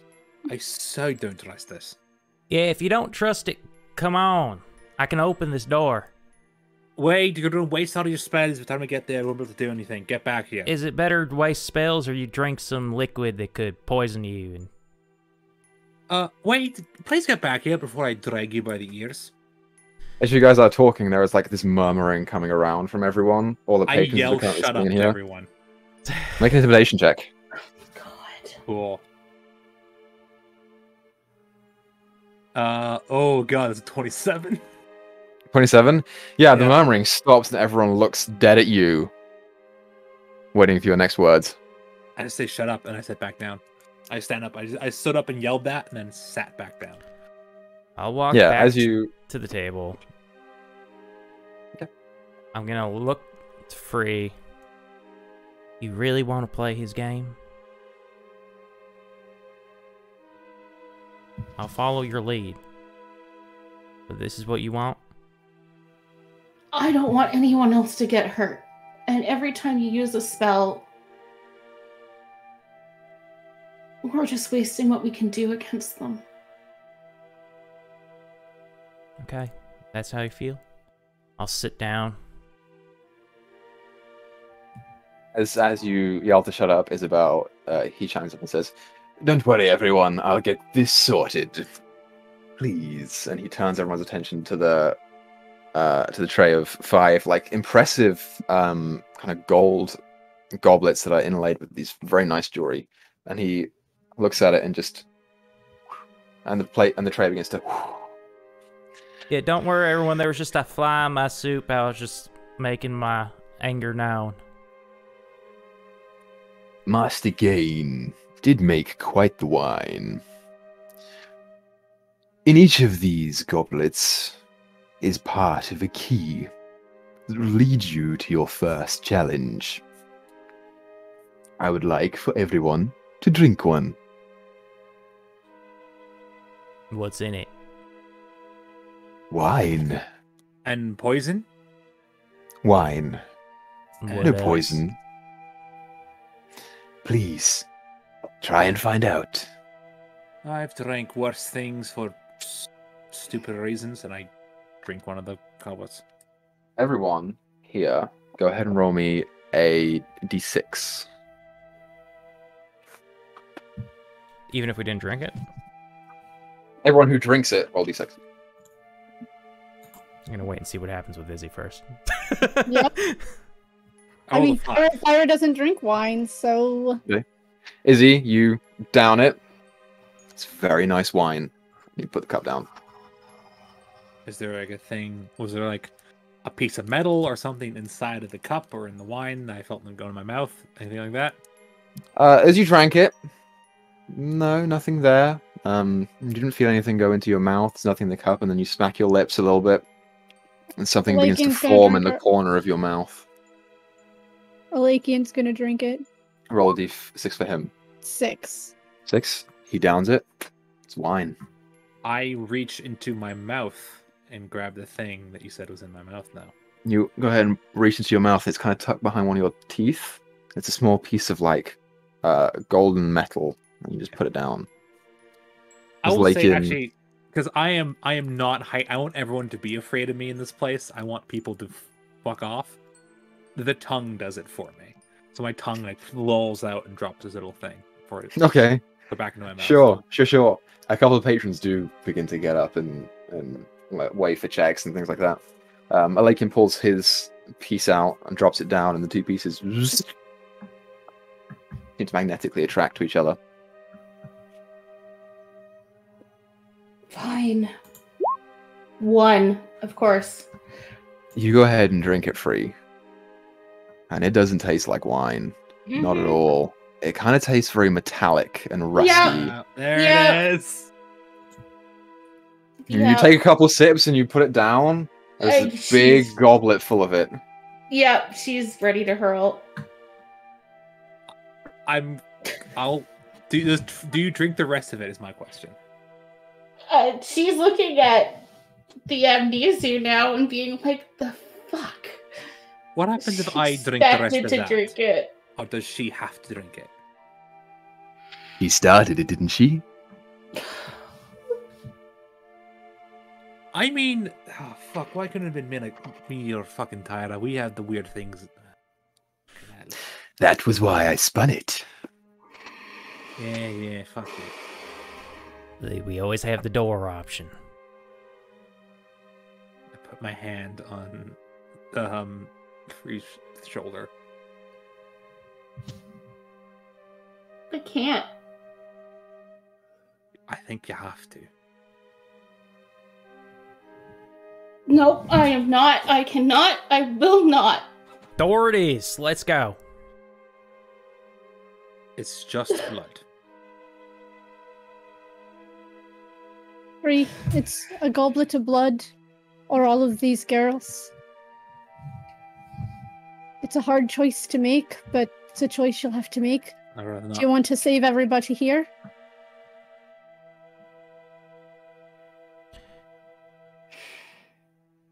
I mean, I would drink it for you if I could. I would too. you know the games are just gonna get worse and worse. Yeah, Wade, it's why we need you to stop fucking casting your spells.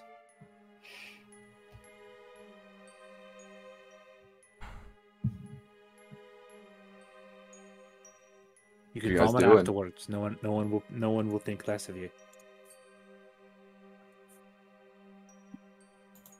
I'm just looking to Free, whether she'll drink it or not.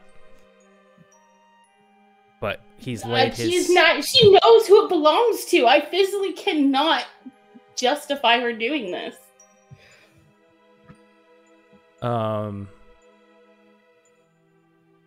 This is well beyond her moral standing. You see, he's just standing over you, and the grin is as wide as it has ever been.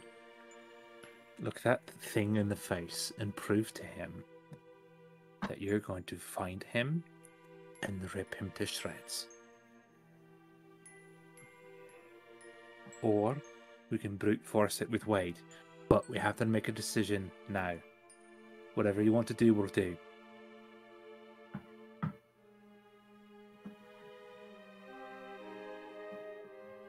It's just blood. It's not just It's blood. just no, it's just blood. It's just blood. That's all it is.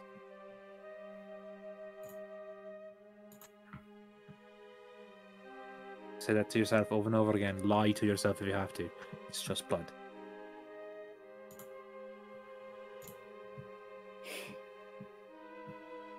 Hey, don't you have aren't you able to make stuff taste different?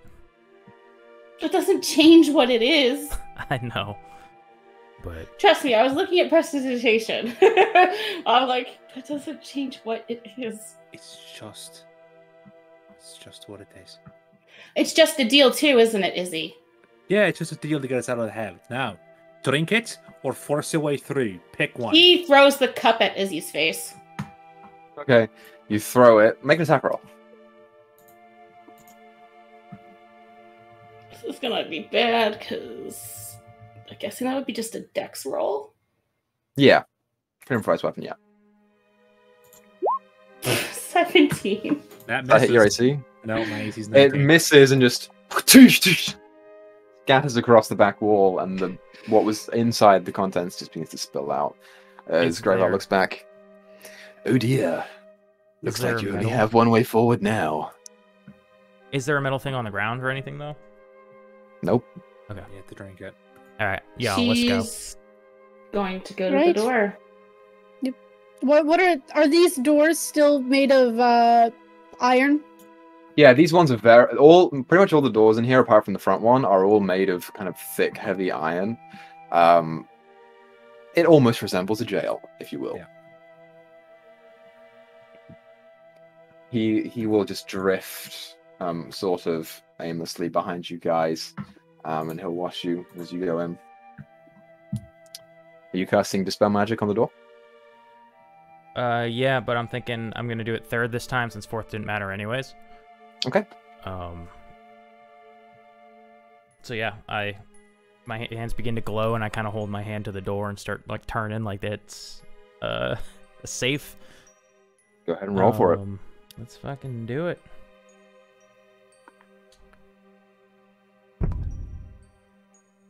$18. 18 is just enough. Oh, I have a question. How thick is the wall between in the entranceway that we just went through? Like how wide is the doorway? No, like the wall. If I were standing in the doorway, how thick is the wall? Is it like 5 feet thick, 10 feet thick? Is it made of stone? Is it made of dirt? It's like 3 or so feet thick. This particular section of it has kind of like this almost wooden exterior that's painted. On the one side, into the cafe. And on the other side, it is stone. It might be, if we're gonna have to go through the doors, might be easier to go through the wall and not the door itself. I try to meld into stone through the wall. Sure. Give me the exact wording of meld into stone. Yeah, it's a little up in the air. Here, I'll just copy. I'll just copy paste it into the chat. The good news is you can do this at will, so you don't waste a spell slot. Yeah, I can do this at will.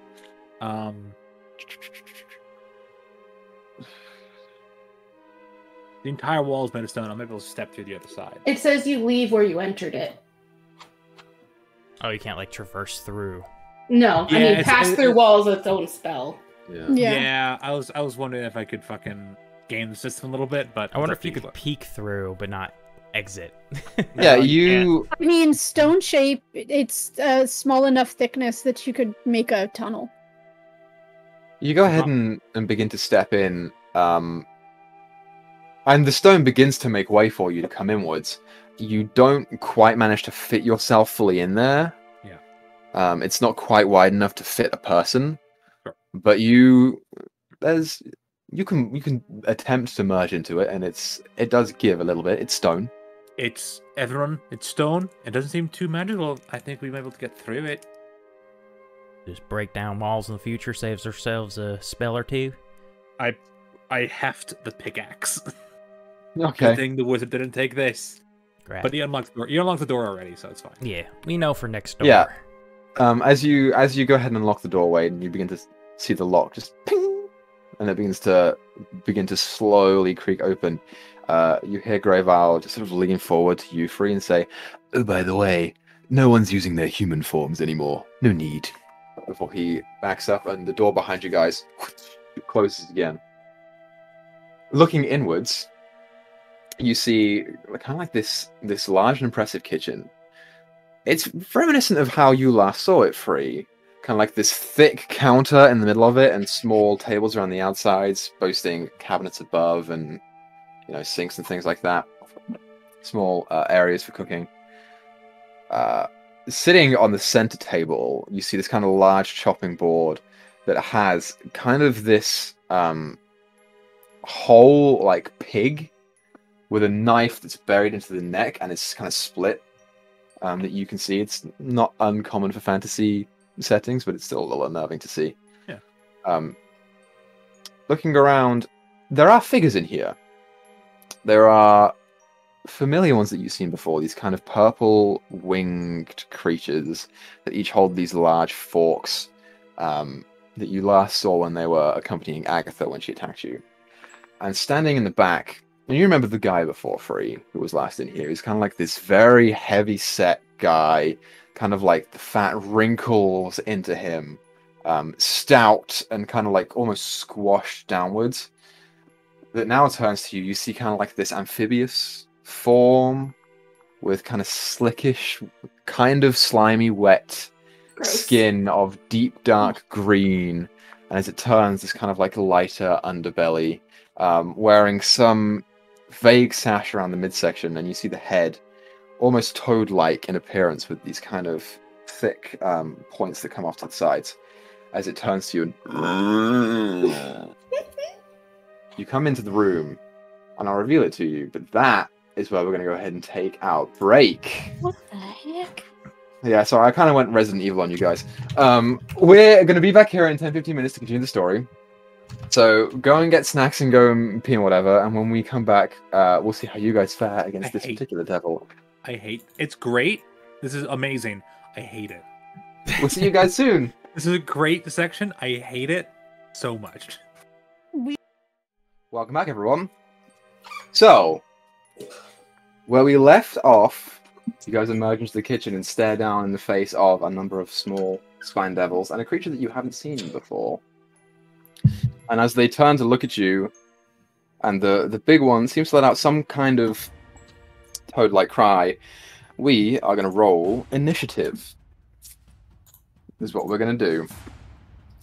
So I'm going to roll for him first. Ooh, biggin.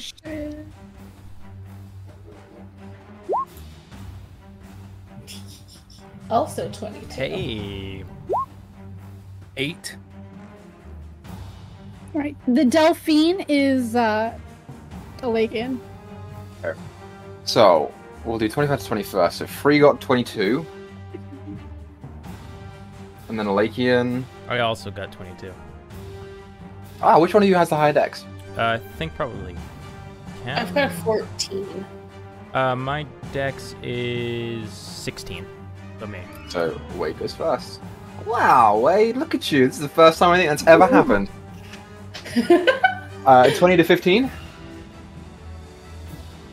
15 to 10. I got a 10. I got a 10. Oh, Alakian got a 21. Yeah. Izzy, what'd you get? 8. Okay. Great. So, top of the round, Wade, you're up. Yes. All right. So, Wade is going to kind of,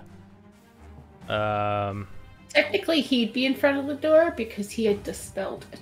that is true. Yeah, you guys can move it around. It's fine. I'll switch spots with you. All right. Sounds good. Why don't you switch spots with me too? Sorry, I'm just looking for how many points I have to spend to do this thing that I'm planning.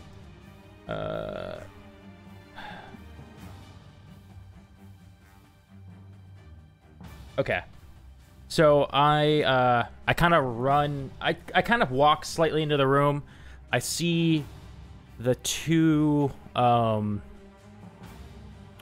spiked devils that are kind of nearest to the big guy, and I just snap both my fingers their direction and cast Banishment Twin Spell. Awesome. What save is that for them? Let's see. That is a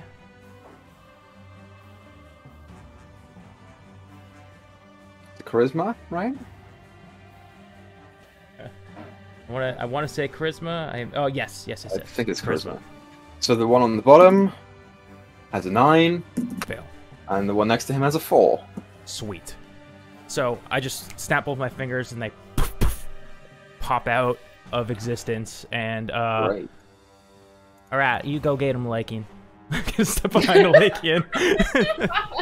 So double check for me. Is banishment concentration? Yes, that's why So I you are now said. concentrating on banishment. Gotcha. That's why I said, Lakian, you go get him. Yep. Awesome. I'm going to give you a timing symbol for that. Yeah. Cool. So following Wade's turn, Free, you're up.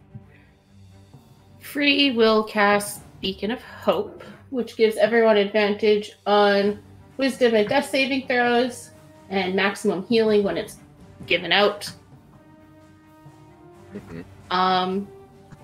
And then she looks at Thyra and just, I don't know, but Bardic Inspiration.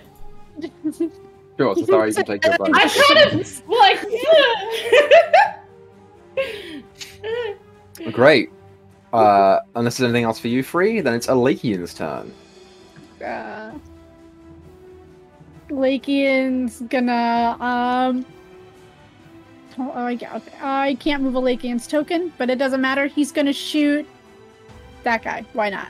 He can see him. To Cause say fuck it.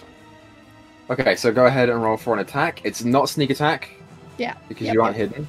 Nope. 18. So 18 does hit. 10 piercing. Yeah, as Lakin pulls back the arrow, knocks it, and then fires, it impacts somewhere like across the top of the shoulder bone, and as it recoils, it does a significant amount of damage to this creature, as it turns and just begins waving its hands in some Does orderly he have fashion. extra attack? Hold on. Not as a rogue, no. No, he doesn't. Okay, he's not high enough rogue level. Okay, and then I'm gonna move him over behind Thyra. And he's gonna say to Wade, "Nope," and he's gonna go over here, bonus action, hide behind a wall. Sure. Roll a stealth check. For Lakian. 24. Cool. Feels pretty hidden. Right, it's now the Spined Devil's turn. And I'm going to say this one closest is going to fly by and take a shot at Izzy with the tail spine. So, we're just going to do one for each. So that is I don't believe that hits. That's 17 to hit. That misses. As it sends the tail outwards, you see these spines just and impact the door behind you, not hitting. The other two, one's gonna come right up here, and he's gonna take his attack on Free, and this one's gonna hover over the table and take his attack on Thyra. So the one on Free is your cloak activated? Yeah, automatically because it's attuned. Okay, So it wouldn't matter. disadvantage He rolled an 11 for both. misses. And the one against Thyra that's 21 to hit. Yep. So you, Thyra, take 4 points of piercing damage and 1 fire damage as the tailspine impacts sort of just under the ribs, and as it does so, it digs in deep and like it pierces into presses onto some organ inside of you. You're like, ah, shit, and then it just and ignites with flame and then crumbles to ash. Oh, that was annoying. That's their turn. Thyra, you're now up. Yeah, I'm gonna go into here. There you are. And which one attacked me? The one on the table, right? Yeah, the one on the table would attack you. Yep. Which one attacked Free? This Or tried one, to. you're Yep. right. My ice claws are going to appear, and I am going to cast Primal Savagery, and I'm going to attack that one. That one. Yeah. Do it. So it's a 22 to hit, and 22 it does to hit. 17 acid damage. You almost killed this thing. As your claws come out and sort of drip off in this freezing mist, you go ahead and jab them and rake them across the thing, nearly bisecting it. And you see it's like the torso and the bottom part kind of like flapping outwards from each other. There's no real connective tissue there to hold them together anymore, and he's looking rough. She's gonna growl. I tried to growl, but it doesn't pick up on my microphone. Growl. Growl. Fantastic. Anything else from you, Thyra? I'm gonna bonus action call my axe. Okay. Nothing. Isabel, you're up. Fuck yeah. I am going to move right in here between the two. Yeah, you will take an opportunity attack from the one closest to Thyra since you're moving through her space. That's fine. I'll take that. Okie dokie. He's going to attack you with the fork. 4? That's a 6 to hit. Yeah. Doesn't hit. Yeah, these things did the same thing last time, so I'm not surprised. I am going to take my first attack against the one that has not been hit yet. Yeah, go ahead and roll your attack. Beautiful. Actions. First attack, Holy Avenger. That is a 21. 21 hits. Beautiful. And let me just read exactly I believe you do an additional 2d10. I do to a additional feat, 2d10, so I'm gonna do my initial damage. which is where this Uh, comes in handy, you guys. This is why I yeah. gave you the fucking item. 13. 13, yep. Big plus, damage. Additional 12, and for some reason the damage adds up. Nope. Oh, that's wrong. Sorry. 12. Oh, no. Sorry, get rid of that. Get rid of that. I realized what I did wrong. So it's just a 9 plus 12? Just a 13, and then an additional, then actually no, then an additional 12. No, it was wrong. Okay. Yeah. I realized I clicked on the two-handed damage. I was like, what? How do you want to kill this thing? Instantly? I just cut it in half. Okay. So, following Thyra's lead, you just sidle around her, and as you dip underneath the one that is right next to her and that she's currently trying to jab into with her claws, the one to the left attempts to slash into you with his fork, but you dodge out the way, and as you come upwards and out of the roll, you just pull the Holy Avenger out, and it's got this perfect balance that you weren't expecting, and it's like almost like anime style, you just whew, and the devil kind of flies over a second before disappearing. Second attack on the one that Thyra hit. Yeah, go for it. Oh boy, it's 28. You don't even need to roll damage. I want to anyway. Go ahead if you want to, but you don't need to. So that is 9 plus. That was another 12. I'm rolling 12 with D10s. Yeah, so I just grabbed that thing and like stabbed it in the by the shoulder, stabbed it in the back of the head, and just. Yeah, Thyra, you watch as is it staring you down? A hand comes from behind and sort of grabs the shoulder and pulls, and the sword just emanates straight through the front as the head begins to split and leak this like black ichor before it too puffs into nothing. Anything else from you, Isabel? That is my movement. That is my action. Let me check my bonus actions.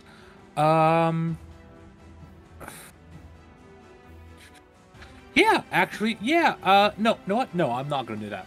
Nope, nothing else. That's all I'm gonna do this round. Okay. It's It's now the big boy's turn. The big boy is going to look towards you, Isabel. And as it's waving its hands around, they're sort of glowing in this red energy. And it sort of looks to you and kind of makes this grabbing motion from around the table. And these two lashes of red arcane just begin to encompass around you. I'd like you to make a wisdom saving throw. Cool. The Holy Avenger. Advantage. I have advantage. Oh, Holy Avenger, you and all creatures within 10 feet of me, you have advantage on saving throws against spells and other magical effects. Sure, so with advantage. But I have advantage already from free. Oh, I need it. Yeah, that's 21. 21. Yeah, as these two red tendrils wrap around you, you begin to feel your life force drain and sort of encompass into them. But you, with the Beacon of Hope and the Holy Avenger that was gifted to you, sort of steel yourself and shrug off the effect, and as you do so, the tentacles shatter into nothing. Can I say I cut the tendrils of magic with the sword? Yeah, if you want to, absolutely. I hold up the sword and go, fairy sword, bitches!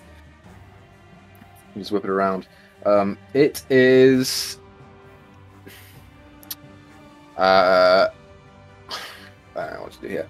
It's going to duck and roll under the table, and it's going to use its bonus action to hide. It rolled a natural 2. You guys see it as it rolls and sort of rolls under, and the belly is pushing up against the underside of the counter, and it begins to scurry along. It gets about here, but it's prone. Great. That's its turn, and at the top of the round, Wade, you're up. Okay. So, I'm just gonna peek out. Oh, it looks like it's going well in here.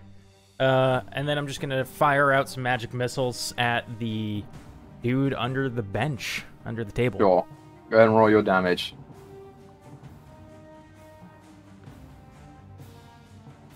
It's not. Hold on. What's going on here? There it is. Okay, sorry. 2, 5, and 4. 7 for a total of 11 damage. Nice, yeah.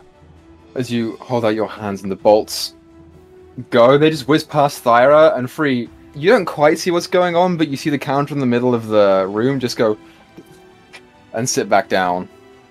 And that's pretty much all you see. As the rest of you hear this. And then I'll tuck again. And Sure. I keep concentrating on this spell, like trying to keep them. Yeah, I give one thumbs absolutely. up as he disappears back and is like, Free. It's your turn.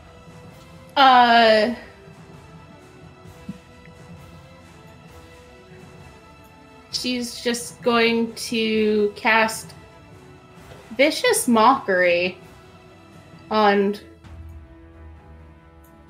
A big boy. the big boy for a wisdom big save. boy. it's so sad. We're just beating up this fat frog It thing was under a table. nearly an 18, but it's a 2. I'm swapping out that dice. 11 psychic damage as she's like, your food always sucked anyway. Yeah, as you lace the insult out, it takes effect, and you see its eyes begin to like close and blink back in this kind of fury, but it is so in pain and wounded from all of you guys. It's just looking back, kind of snarling its teeth, but it's not long for this world. Just gonna back up. Great, amazing, And turn. awesome. It's now Alakian's turn. Yeah, he'll move out back to the doorway about here, and he's gonna shoot at the barbed devil because Awesome. the prone is Yeah, you nope, go ahead and roll wrong with character advantage sheet. because you're within 5 feet of him, so advantage on the roll. Is that how it works? 16. It's That not wouldn't matter advantage on the- not advantage on the No, roll. it's sneak attack. It was- It's sneak attack when that. It's the advantage is yeah. I got you. That hits. 20 damage altogether. So, 20. Yeah, this thing, as the arrow impacts and sort of just goes straight through and clatters on the back wall. Which arrow are you using, Alakian? He's got silvered, magical, and non-magical. Regular, A regular arrow. because I didn't know he had those things because it's not Got in you. his inventory. Yeah, well, you should have them. As it impacts, it doesn't go all the way through. It sort of gets lodged and then falls outwards. Doesn't quite do as much damage as Alakian would have thought. And that he's gonna move over and bonus action hide because I don't know what else he can do. Sure. Go ahead and roll stealth check for Alakian. 6. 6 for Alakian. That's your Thyra stat sheet. So what's Alakian's modifier? It's an 11. Hold on, yeah. 13. Wait, 13. So, So- it's 13, So it's 4 plus 13. So you roll a 17. 17. Got you. Good roll, Alakian. Not bad. Great. That's like a 6.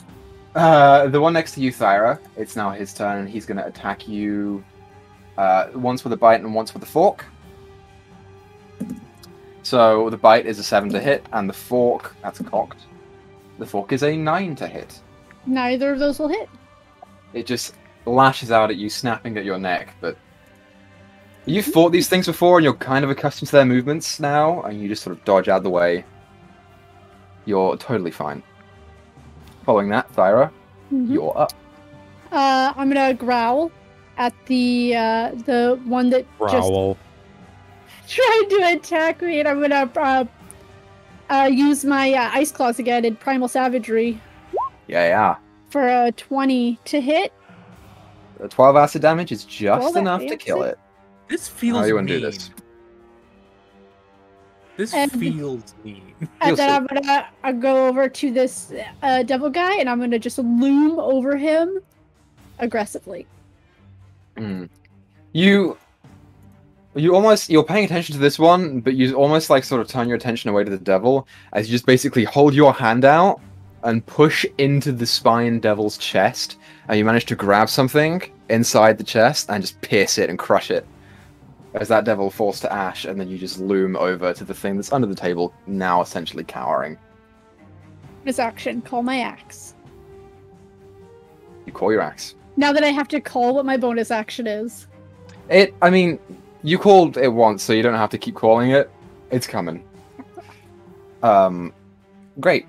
So that's Thyra's turn. Isabel, you're up. I'm gonna move to this side. Actually, no. Yeah, I'm gonna move over here. So if he stands up, I'm still flanking. Izzy's very, very strong. Mm-hmm. Would it be an action to lift the table, like, and then kind of throw it off? I would say so. Deadlift. Fuck. Okay. Well, because I wanted to do that and like keep stabbing him, but I'll just kind of like kneel, crouch down, and be like, "Hey, that a big man?" And just stab him twice Sure. So roll your first attack. with advantage. Yeah, because you're 'Cause flanking. Because And he's he's prone. prone and I'm flanking, so. Yep. First attack, that's a 17. That hits. 22.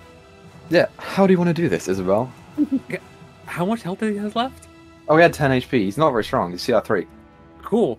I kneel down, I stand up, and I'm gonna fucking do the table. I grab the table and kind of throw it. It's understandable. I'll allow you to do that. Yeah.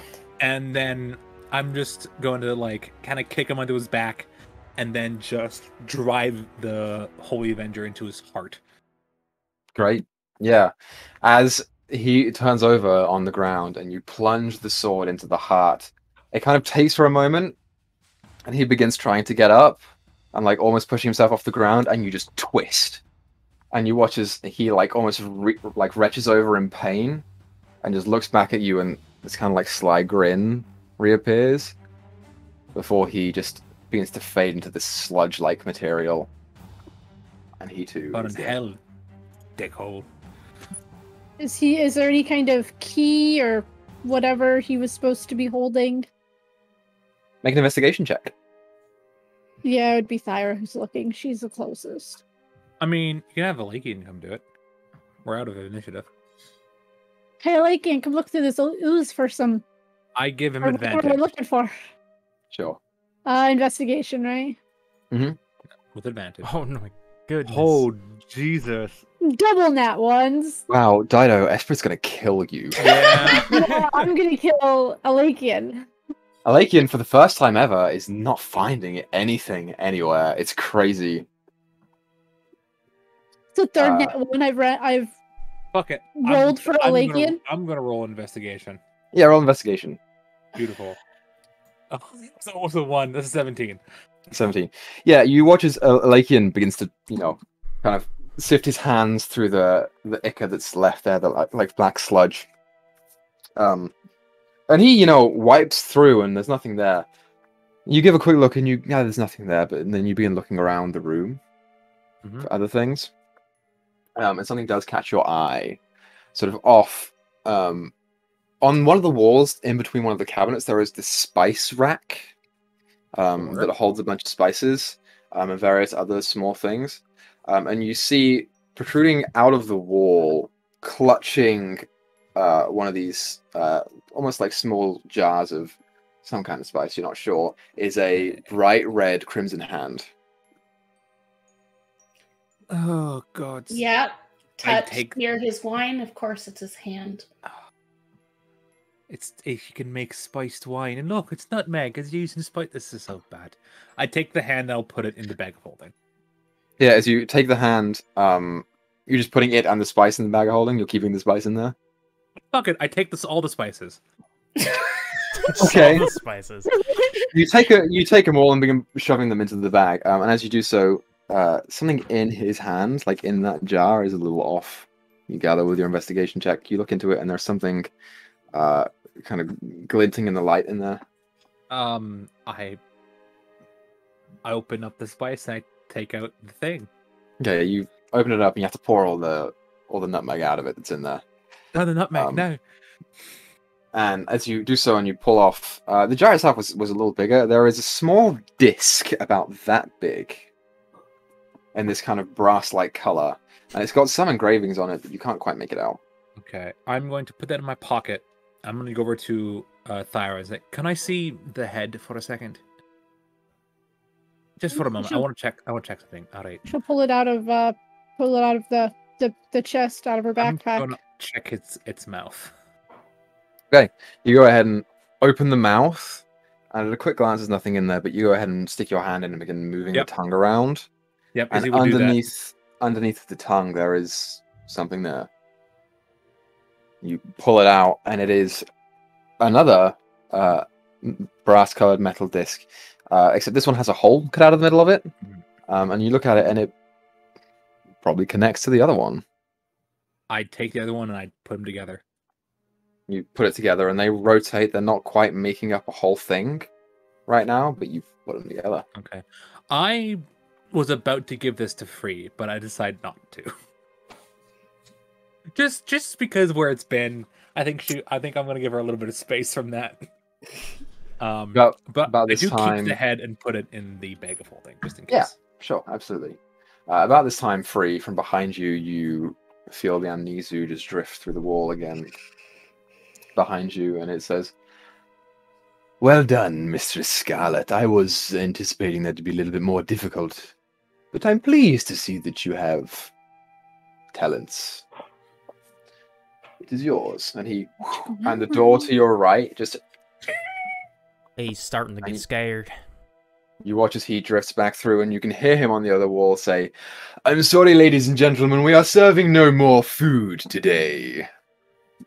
I'm gonna point to this gap here and be like, Free, do you know what's back there? I'm assuming a pantry. What's in that back door? Yeah. Yeah, you go ahead and open it, if you choose to. Sure. Sword. I have my sword ready. And it opens into a back alley out into Epauletton. Oh, there you go. I turn to Free and be like, I can't be mad at you. I literally cannot be mad at you right now. If I do, I am the bad person. But oh boy. He opened up this hallway. Yes, he did. Is the Anzu, did he look like that, or does he look like a person? He still looks like a person at this point. Yeah. I'm gonna stick my head out into the main hallway here, main thing. Like, they're fucking devils. Go the fuck away. Leave. Okay, so you try and open the door again, and it is locked. Oh, I'm gonna kill you. I'm gonna eat your heart. I'm gonna eat your heart in He's front gonna of you. check for traps as we go down the hallway.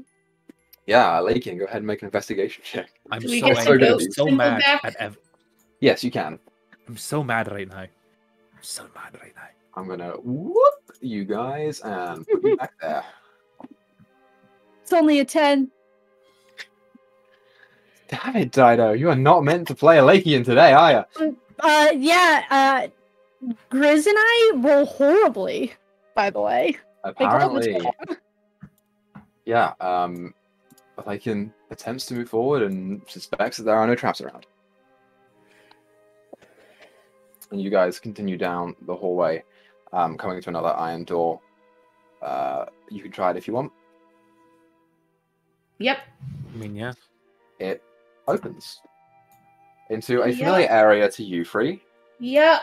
A large, open, rectangular room filled with not much, honestly. 2 small, dingy tables with bits of old food on them that have been cleared away. A couple of tables, or a couple of chairs around them each.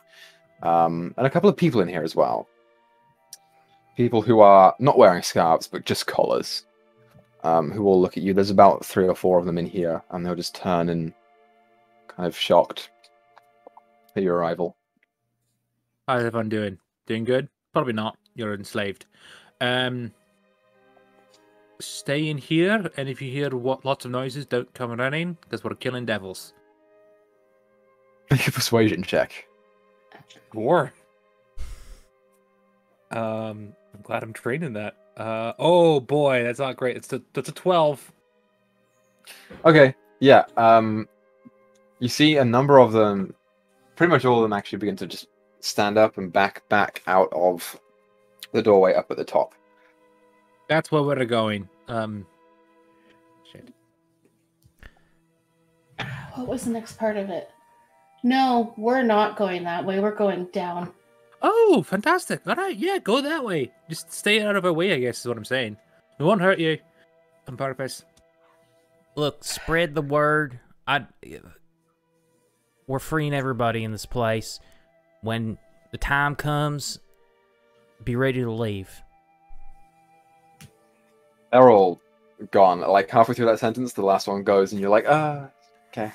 You get the sense they probably heard it, but because of Izzy's bad persuasion roll, maybe not. Yeah.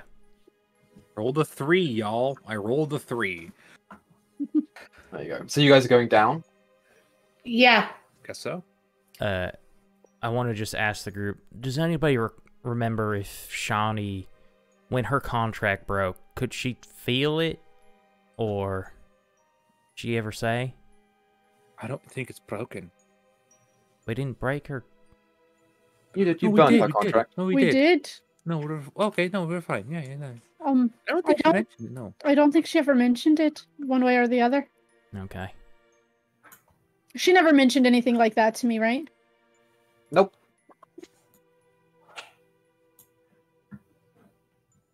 So you come to this doorway, you try it, it is Yes. unlocked, and it swings open, and you, Free, know where you are.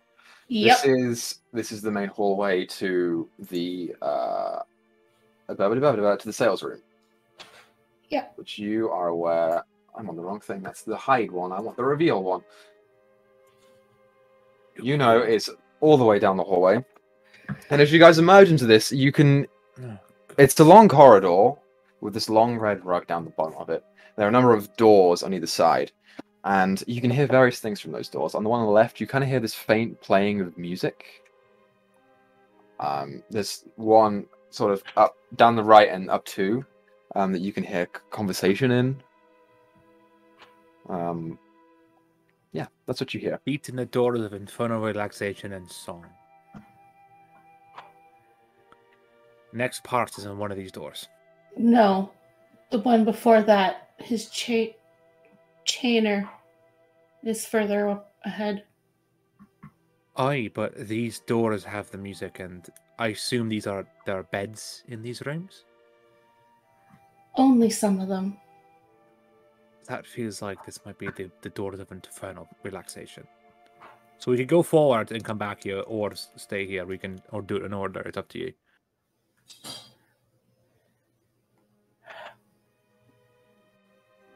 A hand and jewelry for those I long and don't know. short.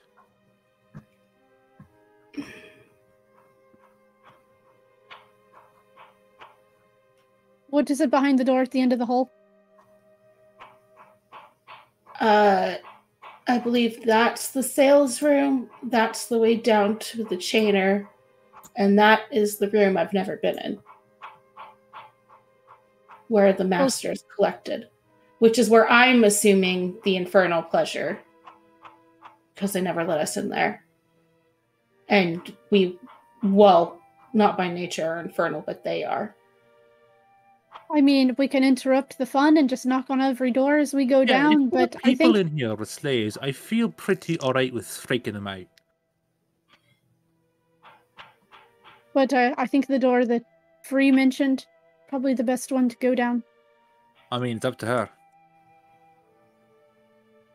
If we're following the rules, it's that at the south. Alright. If I'm correct. I guess I will lead the way. I think I'm a little better suited for this than most of you. No offense. Offense taken. That's fine. I will lead the way since I have a high AC and I can fuck up devils. Sure. So you walk in and you're taking the southern room. Yes. Okie dokie. You're met with another door that is unlocked and available to you. And you begin walking down that corridor, which does actually go into a downward staircase. Not entirely straight and aligned, but, you know, more or less. And as you come down here, you see before you a thicker iron door, this one with a number of bars up at the top. But they are pressed against almost like a sliding latch that is closed currently.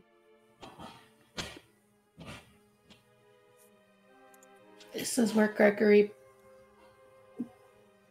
brought those who needed to be taught lesson. I could see this either being the chainer or maybe this is the infernal relaxation.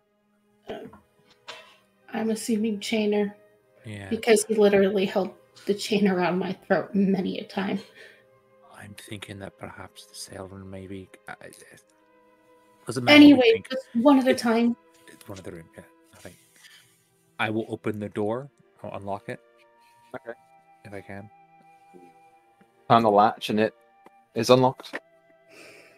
Which is weird for you three, because it's never normally unlocked. Yup. Oh, 1 second.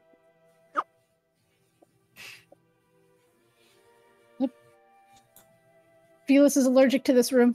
Let's turn Apparently. back. Wade's fist just clenched tighter. Thyra's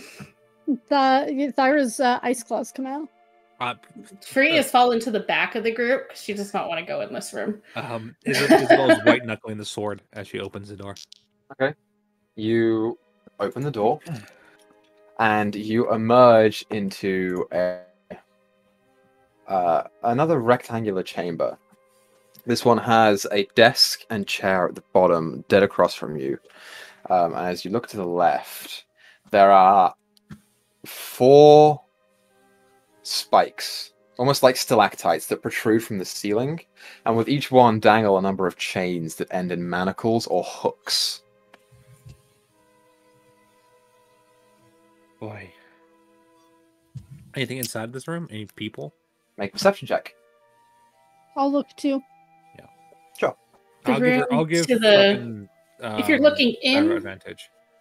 to the left has holding cells. I don't know what the room on the other side is. But that's if you're looking down. So I'll give Thyra advantage for this perception. 26. Okay. Yeah, so technically it'll be Thyra first, right? Yeah. Technically speaking.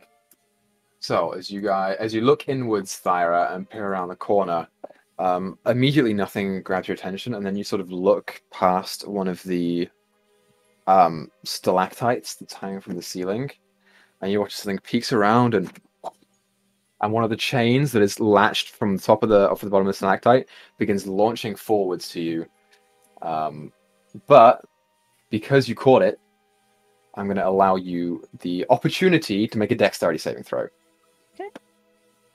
Go ninja, go ninja, go. How long does inspiration last?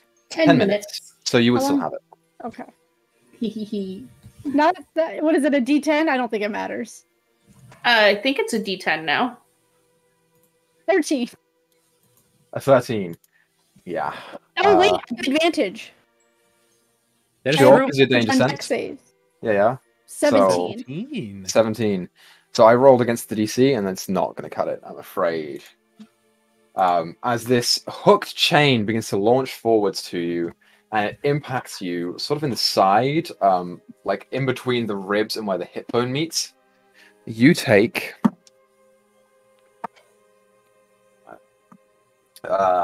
15 points of slashing damage, and you are grappled. And it's at that point that I would like for everyone to roll me some initiative. I'm doing it again. Let me change the music back over. Oh no. 22 again. Oh, not bad. Not bad. Oh. For it. What did Wade roll? I rolled a nat 1 this time for a 4. Ah, Oh, boy. no. I rolled a 15, so it's not bad. It's not great, but it's better. A lot of nat 1s tonight, especially coming from Dido's side of the table. It's your family. It's cursed. So, 25 to 20. 22. Are you a free again? Shit, free? Yes. 20 to 15? 17 for Thyra. 17 for Thar. What did Lakin get? He normally rolls really well. He rolled, I got an 11. Oh, okay. So, 15 to 10, Lakin got an 11. Mm-hmm. Wow, that's it? Okay. 15. Sorry, 15. Okay, that makes more sense. And then, Wade, you got a what? 4. Sweet. So, top of the round, I'm going to move your tokens back over. Because I can. We'll put Thyra, you'd be right there, and then Isabel was behind her. Then probably a Lakey, and then me, then Probably Free. Lakin. Because Free says she was in the back. Yeah. Okay. So, Free, you kind of hear this from Thyra. It's hard to make out over, your friends' heads, Yeah. but something has happened to her. Oh boy. I know you can move past your friends, but does you really want to go in there? Yeah, she's gonna have to. She heard someone get hurt. She'll move into the room, I guess. Okay. As you move into the room, you can go straight past Thyra, and you see, sitting right behind this pillar, the reddish, humanoid-ish form of a person that is wrapped in chains on their midsection, ankles, and a head that is nothing but, it almost resembles a thimble that is just nothing but iron, and a number of these kind of long strings that come off of it that end in a number of hooks and other piercing instruments. Dissonant whispers. Sure thing. That's Wisdom a wisdom save. save. Oh, wisdom save for him. Not rolling well tonight at all. That's a 7. All right. And on a failed save, it's 8 psychic damage and must immediately use its reaction, if available, to move away from me. It was holding an action to attack Thyra. So that would technically use up its reaction. Yeah. Technically speaking. So unfortunately it does not have its reaction. As you lace out the whispers towards it, it takes, and where you are regularly anticipating things to move away from you after your insults, this one stays. Okie dokie. And then she will give Thyra inspiration again, being like, dodge this time? Christ. All I want to can do picture. something stupid now. Right. Love you too. I So- give you love. That's Free's turn. Following Free, Thyra, you are Mhm. grappled. But it's your I turn. I can still attack when I'm grappled, right? Let me read the thing. Target is grappled. If there isn't already grappling creature. Until this grapple ends, the target is restrained and takes... So at the start of your turn, you take... Oh, nasty. You take 10 points of piercing damage. As the chain sort of latches into you a little bit more and begins to pull and tug at your midsection. So technically you're restrained as well. But you can attempt to shrug it off.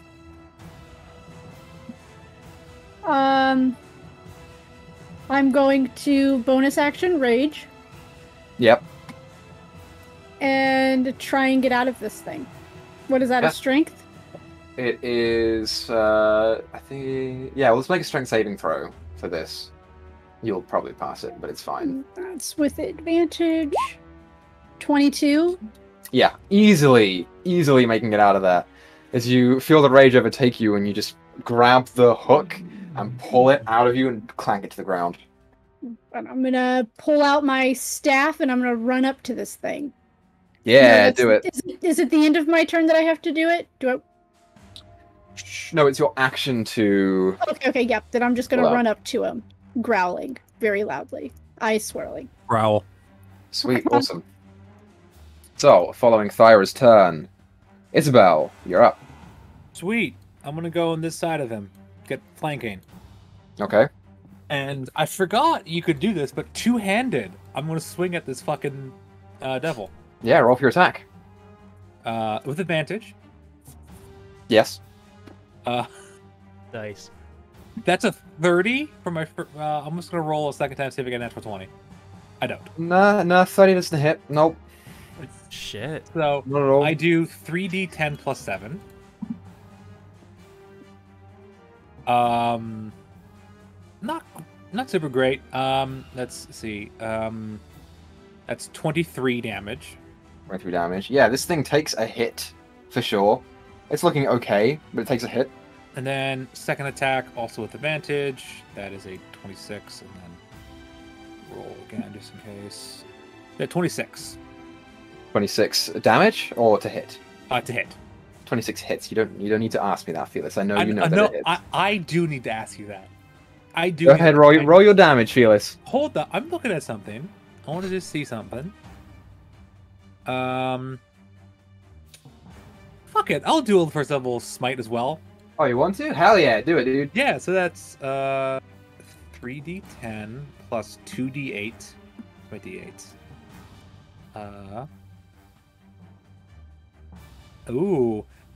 Plus, so that is 29 damage. Total damage. Yeah, this thing has taken hits, and is looking a bit bad. A bit bad. It's, you know, he's definitely heartier than the last thing that you fought. But he's taking it somewhat. 26. Okay. Okay. Yep. Anything else on your turn, Isabel? No, that's it. Awesome. It's now Alakian's turn, because I roll shit on initiative every single time. Yay! Right, That makes me Lakin's happy. gonna come in and go back into the corner, and he's gonna shoot an arrow. Sure. I don't know how many silvered arrows he has, so I'm just gonna shoot a regular arrow. He has 10 silver arrows. I'm pretty sure he got from Asmin. Alright, then I will shoot a silvered arrow. Yep.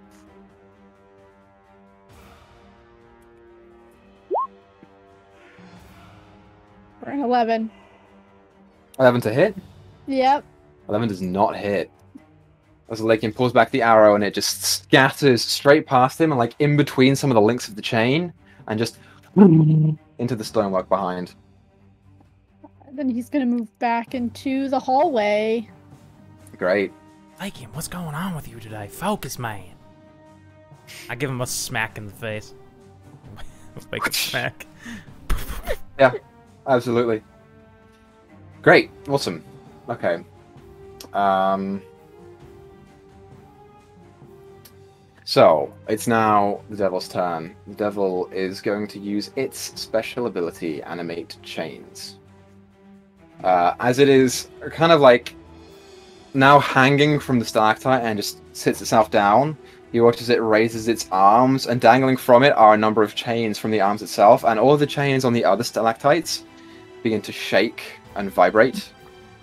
Now it gets, since this is a modified version, it gets all of its attacks. So that's 6 attacks. It's going to make 2 on Izzy, 2 on Thyra, 2 on Free. Alright. I'm gonna make an attack on him.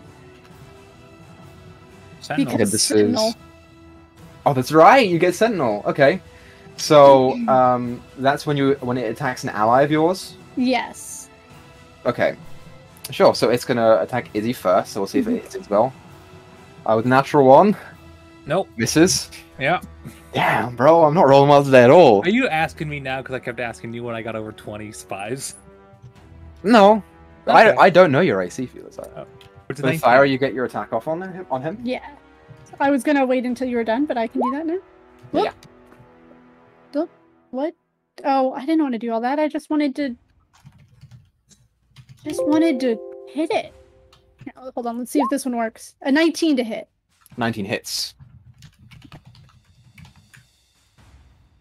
Hold on. Let me find where the I feel like it damage should is. be higher than a +2 for your bonus with that thing. Well, it's a plus 10 to hit. And I rolled a 17. I don't know. Yeah, it's a well, plus 8 to hit. We'll and I get rolled a that sorted. 17. I don't know why D&D Beyond is not doing what it's supposed to do. But it's... There's a lot going on today. Don't worry about it. Alright, so it's... I'm gonna have to do this manually, because I don't know why D&D Beyond doesn't work for the Staff of Thunder and Lightning.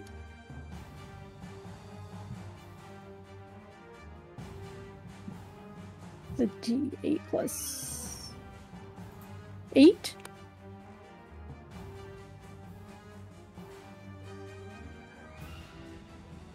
What? Screw this. After this, Wade, you will be up 11. 11 points of damage. Oh yeah, 11 whatever damage it does. Okay. Yeah, as it animates the chains, and one of them just sets off towards Isabel from its actual wrist. You see the opportunity, and you manage to jab the staff up underneath of the arm and into the shoulder blade, and manage to push it so that the chain goes wide as the arm sort of ducks upwards and it misses Isabel. doing some damage. It's looking fairly rough right now. It's going to send the next one at Isabel. I'm swapping dice. That's an 18 to hit. Misses. Misses, damn. The next two off towards you, Thyra. That's cocked, but that would have been an 18, which sucks. That's a dirty 20 Mm-hmm. and a dirty 20. Yep. Both will hit. So you, Thyra, on the first one... Ooh, that's nasty. You take 16 points of slashing damage on the first one. So that's 8. And are grappled. And on the second, you take 12 points of slashing damage, reduced to 6 because you're raging. And the ones that go up against Free, that's a natural 20. Ow. Yeah, swapping the dice actually worked. And the other one... Wait, hold on. Alakin can do a thing. He can make that not a crit, Okay, I think. Yeah, Yes. cool. Yes, he's gonna... Great cleric. Alakin's gonna use his channel divinity. He doesn't have to because the attacker has disadvantage on Free anyway because of the cloak. Oh, right. Ooh, So okay. it's a 16 nice. to hit. All right. 16 still hits. Okay, And now the cloak is inactive until the start of her next turn. but not a Great. crit. so I'll roll for the second one, which is a 15 to hit. That just hits. Okay, great. So you, Free, on the first one, take 11 points of slashing damage and Okay. are grappled. And on the second, you take... what the hell is that number? Right? Yeah, you take 15 points of slashing damage on the second. I was about to Ow. start saying random numbers, but I thought that would be mean.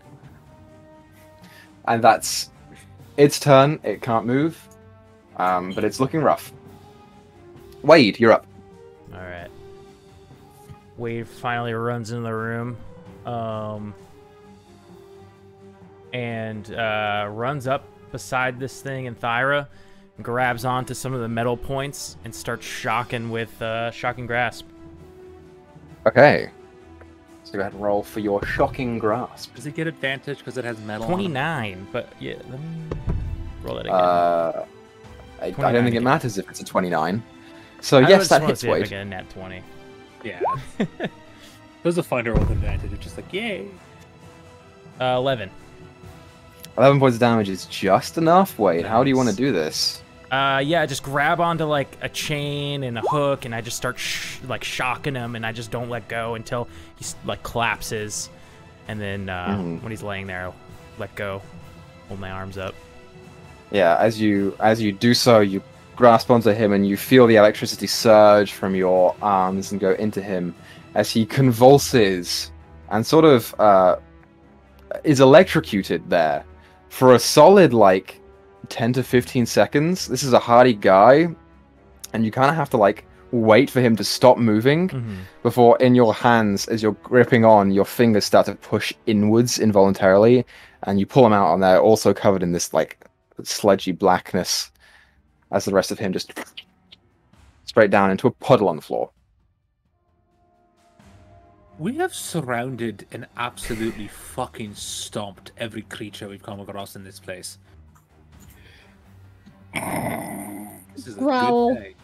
good day. Growl. Oh, we heard that one.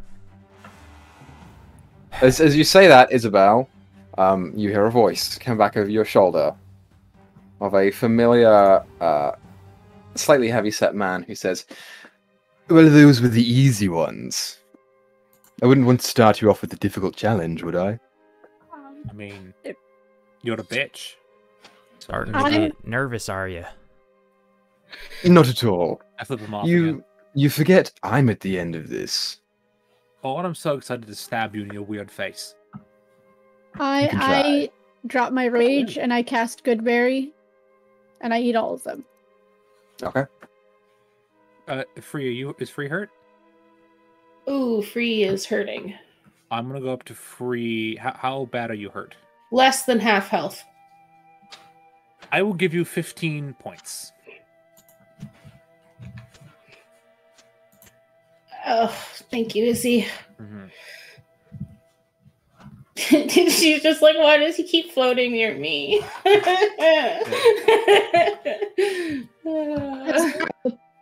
Spine in here anywhere? Make an investigation check. Why can't it just be perception? I mean, you can make a perception if you want to. That's fine. I'll allow it. All right, well, that's a 4 plus 8. So 12. Yeah, even with a 12, you're looking around, you're not seeing a spine or anything. I was just going to tuck her staff back on her back. All right, well. Free, which way I'm to doing my the, job. Which way to the holding cells? That way? Behind you. I'm going to go up to this door and see if it's unlocked. Did that Okay. thing have a spine? Or one of these chains made out of spine? Are we looking for the spine? I think it might be in one of the cages. You know, that perhaps. Lakin, why don't you go help him? Lakin silently walks forward. And you're trying the door? Yes. Yeah, you try the door. It's locked.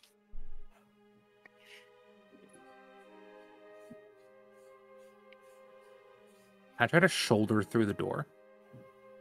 Make an athletics check. Cool. Is it magically locked? 14, I doubt I can make it through even a normal iron door with that. Or is it normally locked? You would have to make an Arcana check to decipher that. All right, Lakin. I was like, Lakin's gonna do that because that's who I sent to the door. Yeah. There's a hint of something magical here. He knows that. All right. And Free's gonna look past him to this door and see if it's unlocked. Okay, you go ahead and try that door. That one is also locked. Well, I'm missing Gabe's something. Lakin's gonna take a look around at the ceiling and I will assist him Yeah, make either perception or investigation for Lakian. with advantage. Yes, sir. his investigation and perception are the same, so 20. 30, 20. 20. Yeah, Alakian goes ahead and begins to look around. So checking behind the desk, around the Say, chair. Look up. There's nothing there, and then he begins to look up at your instruction, and you guys begin to see like the roof where the chains begin to connect with each other, and there are pulleys that affect the ones that are hanging from the stalactites. And Alakian sort of glimpses at something up above and sort of clocks it, and then walks over to the side wall where the pulley is, and begins to lower one of the chains. And as he does so, it lowers, and from it you begin to see a flash of crimson. It just keeps going and going and going, and there is a whole torso here. And That's then an entire coming chunk. from out of the torso is the spine that just connects and is nailed into one of the chains above. It's hanging from the spine and like the pelvic area, and is like just dangling there.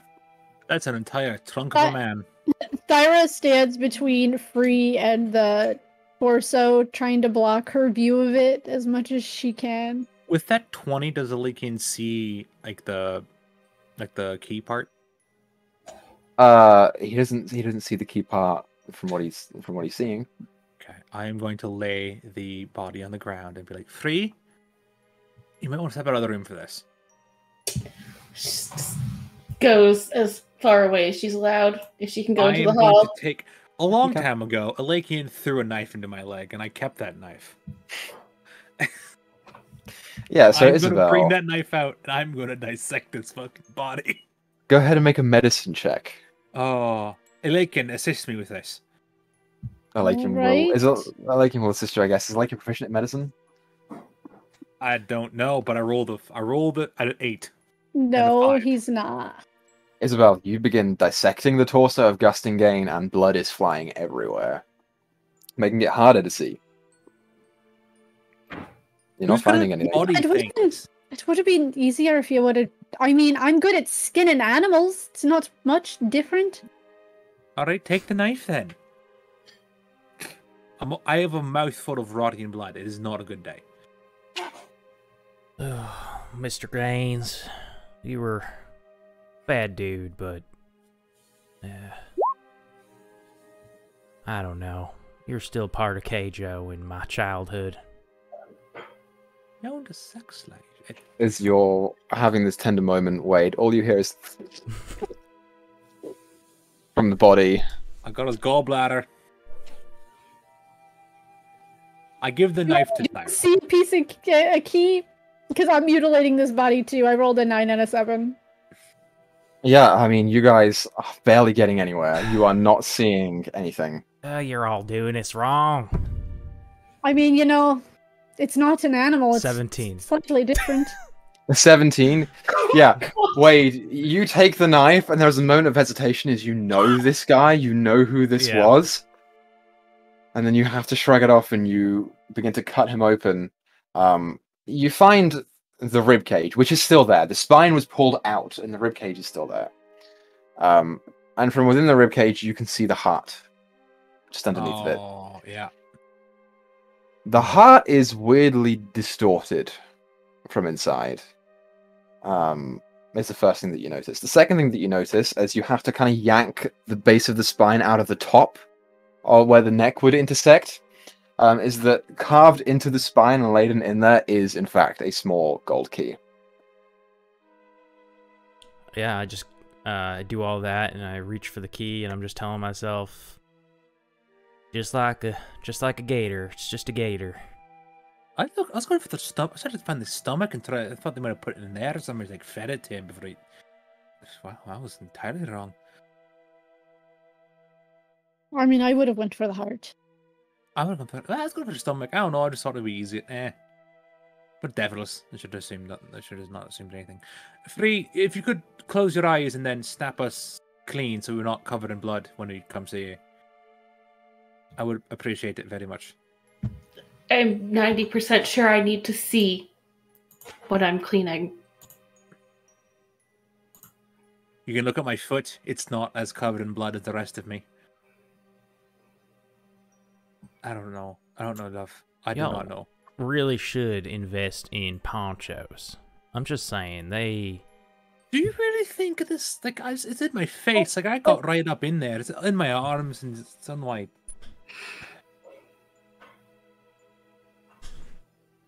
This is a bad day. This is a bad day. I mean, it's just blood. Just blood. Just blood. Wait, you grab the key out of the hollowed portion of the spine. What are you doing with the heart? Oh, He's gonna eat it. Do we need the heart? Let me read the thing again. It's misshapen though, so something's in it. I'll cut it open, I guess. Can I squeeze it and see if I feel something hard in there?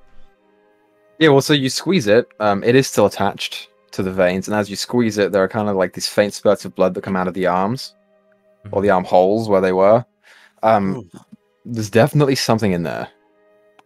Okay. You want me to do that one? It's all right. I cut it open. Yeah, with your medicine check, easy enough to do. You chop it off and cut down the center, and you have to reach your hand in, and it is pretty much encompassed inside the interior of this, and you pull out a metal disc with a hole in the middle of it. Wait, so the key was embedded in the spine. There's a disc in his heart. Well, I got it. Do either of the doors open as we get the pieces? As you get them, nothing happens. No. I'm going to put the corpse into the bag of holding so Free doesn't have to look at it. You put what is left of the corpse inside the bag of holding. As you pick it up, like half of the torso just folds outwards, and it's kind of like, oh shit! You gotta like, it's slipping out of your hands, and you just have to like bury it down. Whatever is in your bag of holding is now covered in Gustingane's blood. It's fine. I can clean it later. You literally have blood. I have blood money. It's all our money's in there. All of our money's in there. It's exactly with our name. Oh, I'm so sorry. Free. We found a key and a disc. Okay. The corpse is gone. We think we can open the doors inside this room now. If you think that's what the key is for, go for it. Yeah, I just we need you here, love. I'm sorry. Yeah, I'm standing here. Yeah, I'm gonna go to the holding cell and open up. Try Okay. the key we found. Yeah. You try the key in the lock, and both the door on the right and the left do have locks. But it appears that the doors themselves are magically reinforced. And as you put the key in and turn it, you hear the bolt, and you can open the door. You are now looking at a small hallway that has another door on the back end of it. These fucking devils love their hallways. Is it like a Hell's thing, or is that like a? I opened up the other door. Devils are known for their labyrinths, are they not? Are they? I don't know. I don't know. Are either. they? I don't know. History check. Nope, I don't know. I'm just talking out of my ass. You guys open up that next door, trying the same key, and it does work, into the holding cells. And as you do so, you see 7 different cells. 3 of which are currently occupied by people who are just sort of slumped over, not really moving, who are manacled and chained. You see a halfling man who appears to be a little younger, maybe like early to mid-20s, with sort of like short, sandy brown hair, not really covered in much. You also see kind of like this very tall and imposing dragonborn woman of like copper-colored skin, who is also just slumped down there, not moving. And in the far one, you see another halfling, a woman, with very, very short, kind of deep brown hair. And as you guys enter in, she kind of looks up, and you see a kind of frown come across her face. This kind of vague look. And she begins to get up, and she looks forwards towards the rest of your group, and she says out to you guys, "Elakian, is that you?" Of course, she's here too. And that is where we're going to end tonight's episode. However, episode for That's Pretty Missed, whatever. So we're going to end it there, and we'll be back here next Monday to continue this story. Thank you everyone for watching. Thank you for coming out. We appreciate it. As always, check out Rhyme on Wednesday and Fandelver on Sunday. And if we don't see you then, we'll see you on Monday. So let's keep making stories together, and we'll catch you guys next week. Bye-bye.